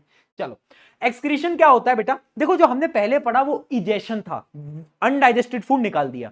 एक्सक्रीशन क्या है, देखो excretion is the biological process of removing harmful metabolic waste like urea and uric acid from the body, यानी जितने भी हार्मफुल सब्सटेंसेस हैं, यूरिया, नाइट्रोजन कंपाउंड्स, उन सबको हम रिमूव करेंगे, ठीक है, हमारी बॉडी से। अब कैसे होता है बेटा, ये जो डायग्राम है ये डायग्राम भी बार बार बनाने को आ जाता है, इसको तो तुम याद कर लो, बहुत सिंपल है। किडनी कहां होती है बेटा, किडनी यहां होती है, लोगों को लगता है यहां होती है, नहीं यहां होती है, बैक साइड में होती है किडनी, ठीक है। तो ये दो बीन लाइक स्ट्रक्चर होती है जो कि अपनी किडनीज है, दो किडनीज है हमारी बॉडी के अंदर। तो क्या होता है कि ब्लड आता है यहाँ पे, है ना, ब्लड आया यहां पर, ठीक है। अब ब्लड को कौन लेके आता है, तो याद रखना रीनल आर्टरी, दो रीनल आर्टरी है, लेफ्ट और राइट, तो जो लेफ्ट वाली किडनी पे लेके जाएगा वो कहलाएगा लेफ्ट रीनल आर्टरी, और जो है राइट वाली में लेके जाएगा ये कहलाएगा राइट रीनल आर्टरी, ठीक है भाई। आर्टरी में खून आया, अब इस खून में गंदगी है, अब किडनी के अंदर गंदगियां साफ होंगी, सारे के सारे जर्म्स वॉर्म्स, जर्म्स बोल रहा हूं, नाइट्रोजन कंपाउंड्स वगैरह फिल्टर हो जाएंगे, कैसे होते हैं उसके बारे में बात करेंगे अभी, ठीक है। फिर क्या होगा, जो खून साफ हो चुका है वो खून वापस से ऊपर चला जाएगा bye the help of renal vein, यानी दो रीनल वेन, वही एक होगा लेफ्ट रीनल वेन, एक होगा राइट रीनल वेन, ठीक है। अब जो वेस्ट बचा है, excess of water, nitrogen compounds, वो सब, ये तुम्हें दो पाइप दिख रहे हैं, ये पाइप होते हैं यूरेटर। क्या बोलते हैं इनको? यूरेटर, ठीक है। एक है लेफ्ट यूरेटर, एक है राइट यूरेटर, ठीक है। यूरेटर की मदद से ये आता है यहां पर, और ये है आपका यूरिनरी ब्लैडर। यूरिनरी ब्लैडर के अंदर आप जो अपना यूरिन है उसको स्टोर करके रखते हो, और यूरेथ्रा की मदद से उसको बाहर निकाल देते हो, ठीक है। तो फ्लो क्या है? किडनी, किडनी में खून आया, गंदगी करी, गंदगी यूरेटर, यूरिनरी ब्लैडर, यूरेथ्रा। नीचे तुमने क्या करा? अपना जितना भी, जिसको तुम यूरिन बोलते हो, उसके अंदर नाइट्रोजन कंपाउंड्स होते हैं, एक्सेस ऑफ वाटर होता है, बहुत सारी चीजें होती हैं, ठीक है। तो याद रखना कैसे होता है। किडनी क्या करता है? फिल्टर नाइट्रोजिनस वेस्ट, पहला काम। यूरेटर क्या करता है? Carry urine from kidney to bladder, bladder store करता है, स्टोर्स यूरिन, और रिलीज यूरिन आउट। कौन? यूरेथ्रा। यूरेथ्रा की मदद से आप यूरिन को बाहर निकाल देते हो। अब सभी के मन में एक सवाल चल रहा होगा, भैया ये डायग्राम तो हम याद कर लेंगे, उतना कोई मुश्किल डायग्राम नहीं है, सब कुछ क्लियर है इस डायग्राम के अंदर। अच्छा, इसमें एक चीज और याद रखना, ये जो तुम्हें दिख रहा है, ये जो बड़ा सा है, ये है आयोटा। ये क्या है? आयोटा। तुम्हें याद है ना, दिल से क्या आता है? दिल से क्या आएगा? दिल से आता है आयोटा। तो ये आयोटा ही डिवाइड होता है रीनल आर्टरीज के अंदर। ये जो दो छोटे छोटे जा रहे हैं रीनल आर्टरीज है, बड़ा वाला आयोटा है, और जो वापिस ये जो बड़ा वाला लेके जा रहा है ना, ये पता है कौन है? बोलो कौन है? ये है वीना कावा। हाँ, तो आयोटा लेकर आया, डिवाइड हो गया रीनल आर्टरी में, इसमें सफाई वफाई हुई, जो प्योर ब्लड था वो कहां गया वापिस? वीना कावा। कहां लेके जाएगा? दिल की तरफ। कहां लेके जाएगा? दिल के राइट राइट राइट। बहुत सही, चलिए ये समझ आ गया। अब बात करते हैं कि किडनी में भैया ऐसा क्या खास है, क्या हो रहा है किडनी में? तो किडनी में है नेफ्रॉन। नेफ्रॉन क्या होता है? Nephron is a structural and functional unit of kidney, यानी किडनी का सबसे इंपॉर्टेंट चीज। पता है एक किडनी में मिलियंस ऑफ नेफ्रॉन होते हैं, और ये नेफ्रॉन एक प्रकार से फिल्ट्रेशन का काम करते हैं, responsible for filtration of blood. कैसे करते हैं? एक कहानी है, 3 स्टेप की कहानी है। ये डायग्राम तो भैया तुम कोशिश कर लेना याद करने की, पूछा तो बहुत कम बार गया है, लेकिन देखो कोशिश कर सकते हो, अगर बना लो तो बना लो, ठीक है। मैं क्या बोल रहा हूं, ये सारी चीजें मत बनाओ, बस तुम्हें जो येलो वाला पोर्शन तुम्हें दिख रहा है ना, इस पे फोकस करो। ये जो तुम येलो वाला पोर्शन देख पा रहे हो ना, बस तुम्हें इस पे, इस पोर्शन पे ऐसे फोकस करना है ना। ये जो येलो वाला पूरा का पूरा पोर्शन है, बस ये तुम्हें फोकस करना है, ठीक है। अब मैं समझाता हूं कि कैसे। देखो, ब्लड आया, 3 कहानी है, 3 पार्ट में, मतलब 3 स्टेप्स होते हैं। मैं आपको बता रहा हूं नेफ्रॉन कैसे ब्लड को फिल्टर करता है। किडनी में मिलियंस ऑफ नेफ्रॉन है, एक नेफ्रॉन कैसे काम करता है वो मैं आपको बताने वाला हूं, ठीक है। सबसे पहले आएगा ब्लड, ब्लड अंदर आया, अंदर आया, अंदर आया, अंदर आया। ऐसे समझो कि ब्लड ने बोला स्वागत नहीं करोगे हमारा, तो नेफ्रॉन ने बोला करेंगे करेंगे करेंगे, बिल्कुल करेंगे। तो उसको एक कैप्सूल दे दी खाने के लिए, कैप्सूल दे दी, इमेजिन करना, उसको कैप्सूल दे दी खाने के लिए। और जैसे उसने वो कैप्सूल खाई तो ग्लो करने लगा, ग्लो करने लगा, ग्लो करने लगा। उसने कहा ठीक है। अब यही हमारा पहला स्टेप। जैसे ही ब्लड अंदर आया तो ये जो तुम देख पा रहे हो, इसको हम बोलते हैं बोमन्स कैप्सूल। क्या बोलते हैं? Bowman's capsule. और ये बोमन कैप्सूल के अंदर क्या होता है? ग्लोमेरुलस। और ये ग्लोमेरुलस क्या करता है? ग्लो, ग्लो यानी चमकने लगा, इसलिए बोला मैंने ग्लो, ग्लोमेरुलस। और एक ग्लोमेरुलस क्या करता है? फिल्ट्रेशन करता है, यानी जो पहला फिल्ट्रेशन होता है वो यहां पर होता है। ये सारी चीजें खींच लेता है, खून की जितनी भी गंदी चीजें हैं सब खींच लेगा अपने अंदर, और ये अपने अंदर यहां पर डाल देता है, ठीक है। अब खून बोलता है अरे थैंक यू यार ग्लोमेरुलस, यार अच्छा मैं चलता हूं यार, मेरा काम खत्म। तो अब देखो खून जाने लगता है, जा रहा है जा रहा है। तो अभी खून को आया, रियलाइज हुआ खून को, अहिला स्कैम हो गया मेरे साथ, तो भाई स्कैम हो गया। तो कैसे स्कैम हुआ यार? वो जो ग्लोमेरुलस था ना, मैंने कहा हाँ हाँ, उसने पता क्या करा? मैंने कहा बता बता। उसने ना मेरा जितने भी अच्छी चीजें थी ना, जैसे कि मेरा पानी, मेरे प्रोटीन्स, वो भी ले लिए। गलत है ना? मैंने कहा गलत है। मैंने बोला अब क्या करेगा? तो ब्लड ने बोला वापस जाऊंगा और उससे अपनी चीजें वापस मांगूंगा। अब देखो ग्लोमेरुलस अच्छा इंसान है। अब वो जब वो वापस गया तो यहां पर देखो, ये जो तुम घूम घूम देख पा रहे हो ना, यहां पर क्या हो रहा है? यहां पर रीअब्जॉर्प्शन हो रहा है, और इसी प्रोसेस को हम बोलते हैं सेलेक्टिव रीअब्जॉर्प्शन। यानी जो ब्लड की अच्छी चीजें हैं, जो ब्लड को चाहिए, वो वापस से ब्लड ले लेता है, ठीक है। अब ब्लड बोलता है थैंक यू यार, अच्छा ये पूरा का पूरा लूप ट्रेवल करता है और ब्लड यहां से चला जाता है। अब थर्ड स्टेप क्या है? अब सारी की सारी गंदगी यहां से आके इस जगह पर स्टोर हो जाती है, ठीक है। और इसी को हम क्या बोलते हैं? Collecting duct. ये जो पार्ट है ये कलेक्टिंग डक्ट, और इसी प्रोसेस को हम बोलते हैं ट्यूब्यूलर सेक्रीशन। यानी जितना भी ये जो डर्ट है ना, इस डर्ट को हम फाइनली एक ट्यूब्यूल के अंदर यानी ट्यूब के अंदर डाल देते हैं, और इसी को हम बोलते हैं ट्यूब्यूलर सेक्रीशन। तो देखो बेटा 3 पार्ट हैं, कहानी की मदद से पूरा का पूरा तुम्हें याद हो जाएगा। पहला पार्ट क्या है, ग्लोमेरुलर फिल्ट्रेशन। क्या होता है, blood enters the kidney and in the nephron nitrogenous waste, glucose, water, amino acid and excess salt are filtered out. This initial filtrate enters the Bowman capsule of the each nephron. ठीक है, क्या हुआ कहानी में, पहले आया Boman, capsule खिलाई, स्वागत नहीं करोगे, लो भाई कैप्सूल खाओ, ग्लो करने लगा, चमकने लगा, यानी ग्लोमेरुलस फिल्ट्रेशन हो गया। पहला स्टेप याद रखना बेटा, एक ट्रिक बताऊं, तुम ना बस ये याद कर लो, हेडिंग्स, अंदर का तो तुम बना लोगे, तुम्हें इतना तो इतनी तो कला है तुम्हारे अंदर, तुम अंदर का बना लेते हो, मुझे पता है। ग्लोमेरुलर फिल्ट्रेशन याद करो। अगला स्टेप सेलेक्टिव रीअब्सॉर्प्शन। मैंने बताया ना, जब उसके साथ धोखा हुआ था तो उसने क्या बोला, उसने वापस से चीजें मांगी अपनी वापस। ठीक है, एज द फिल्ट्रेट मूव्स, यानी जब ब्लड आगे जाने लगता है through the nephron, useful substances such as glucose, amino acid, salt and significant amount of water are reabsorbed, यानी वो वापस से मांग लेता है। ठीक है, अब ब्लड चला गया, अब क्या बचा, अब लास्ट में आता है ट्यूब्यूलर सेक्रीशन, यानी urea, additional water and excess salt are secreted into tubule, यानी जितनी भी गंदगी थी, यूरिया वगैरह, एक्सेस वाटर, वो सारे ट्यूब्यूल, जो कलेक्टिंग डक्ट मैंने आपको बताया कलेक्टिंग डक्ट, उसके अंदर पहुंच जाता है। ठीक है, which then opens into collecting duct, the urine then flows from collecting duct into ureter. यानी अब देखो, कलेक्टिंग डक्ट से कहां जाएगा, किडनी से कहां जाता था खून, यूरेटर, यूरिनरी ब्लैडर, यूरेथ्रा। हाँ, तो तीन भाई तीनों तबाही। कैसे याद करोगे, जीएसटी आजकल जीएसटी लग रहा है ना हर चीज पे, GST, glomerular filtration, selective reabsorption and the final is tubular secretion. क्या बात है दोस्तों, चलो कुछ सवाल करते हैं, है ना। तो ये पूरा का पूरा प्रोसेस मैंने आपको बता दिया, यहां पर आप देख सकते हो यूरिन कैसे फॉर्म हुआ बेटा, हाउ इज यूरिन फॉर्म्ड, पूरा का पूरा प्रोसेस आपको बताया। ठीक है, फिर यूरिन का ट्रांसपोर्ट कौन करता है, यूरेटर करता है, स्टोरेज कौन करता है बेटा, यूरिनरी ब्लैडर करता है, और फाइनली एक्सक्रीशन कहां से होता है, एक्सक्रीशन होता है, बोलो, यूरेथ्रा की मदद से। जो हमें लगता है ना कि नहीं अब तो यार वो भैया जाना पड़ेगा, है ना, हाँ, तो फिर यूरेथ्रा की मदद से हम यूरिन को बाहर निकाल देते हैं। चलिए कुछ क्वेश्चन बताओ, which part of the nephron is responsible for filtration, कौन सा पार्ट है नेफ्रॉन का, ऐसा कौन सा पार्ट है जो कि फिल्ट्रेशन करता है बेटा, कैप्सूल खिलाई थी और फिर ग्लो कर रहा था, ग्लोमेरुलर फिल्ट्रेशन, यानी बोमन कैप्सूल। बहुत बढ़िया। अगला question, how is urine produced in human body. अब ये जब भी ये क्वेश्चन आता है ना, बार बार पूछा गया यूरिन कैसे बनता है, तो इसके अंदर ना तुम्हें पूरा नेफ्रॉन का प्रोसेस बताना है। तुम्हें बताना है कि ब्लड जो है वो आया किडनी में, किडनी में था नेफ्रॉन, अब नेफ्रॉन में 3 स्टेप्स हुए, GST, glomerular filtration, selective reabsorption and tubular secretion. तो आपको पूरा का पूरा यहां पर ये प्रोसेस बताना रहता है। ठीक है, explain the basic process of urine formation, फिर आप पूरा का पूरा प्रोसेस बता दोगे, मतलब वही 3 स्टेप पूरा आपको एक्सप्लेन करना है। ठीक है, state the function each of the following human excretory system. पहला है किडनी, किडनी क्या करता है, किडनी एक फिल्ट्रेशन का काम कर रहा है, किडनी के पास नेफ्रॉन है, तो जो ब्लड को फिल्टर कर रहा है वो किडनी तो कर रहा है। यूरेटर क्या करते हैं, transfer urine from kidney to urinary bladder. Urinary bladder क्या करता है, स्टोर्स यूरिन अंटिल जब तक हम यूरिनेट नहीं कर देते उस तक ये यूरिन को स्टोर करके रखता है। ऐसा नहीं है कि पूरी जिंदगी भर स्टोर कर लेगा, नहीं, निकालना भी तो पड़ता है भैया। हाँ ठीक है, right one specific function each of the following organ in relation of excretory in human being. ठीक है, रीनल आर्टरी, बताओ रीनल आर्टरी क्या करती है, आर्टरी दिल से लेके आया है किसकी तरफ, किडनी की तरफ।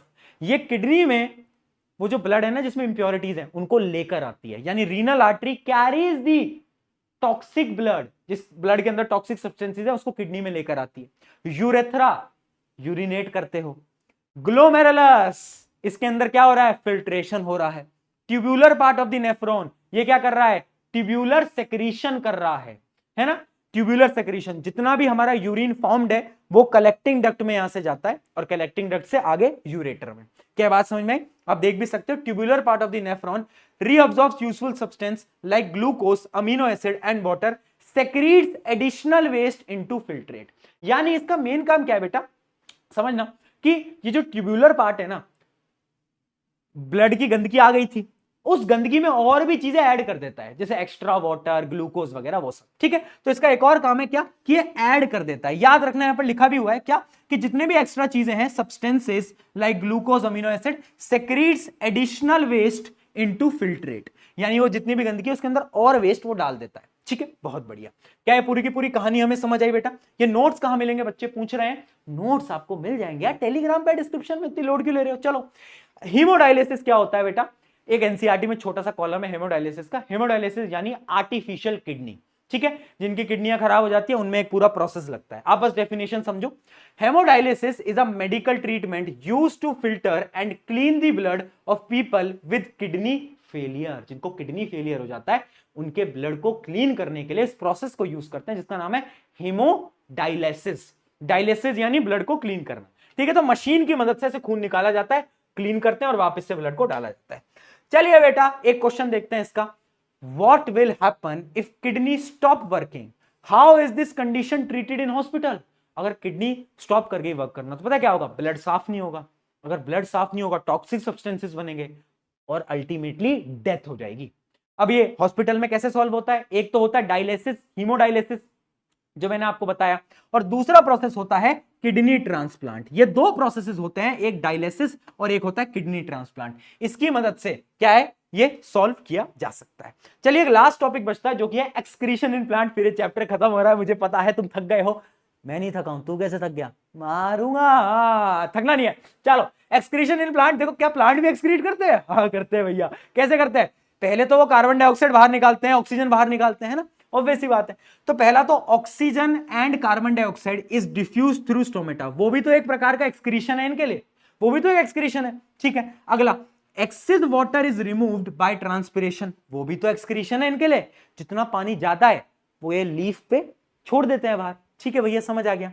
अगला plants can even lose some of their old parts like old leaf and bark of the tree. यानी क्या होता है, ये अपने पुरानी जो पत्तियां हो जाती हैं उनको भी गिराने लगते हैं। अच्छा, एक बहुत अच्छा कॉन्सेप्ट है समझना। प्लांट ना अपने वेस्ट को लीफ के अंदर स्टोर करते हैं, पत्तियों के अंदर स्टोर करते हैं। पता है तुम्हें, वो जो तुम पत्तियां झड़ जाती हैं देखते हो ना, वो पता है क्यों झड़ी हैं? क्योंकि उनके अंदर प्लांट का वेस्ट स्टोर था। हाँ, तो प्लांट वेस्ट स्टोर करते हैं पत्तियों के अंदर, लीफ के अंदर, फिर उन्हें झड़ा देते हैं, शेड करा देते हैं।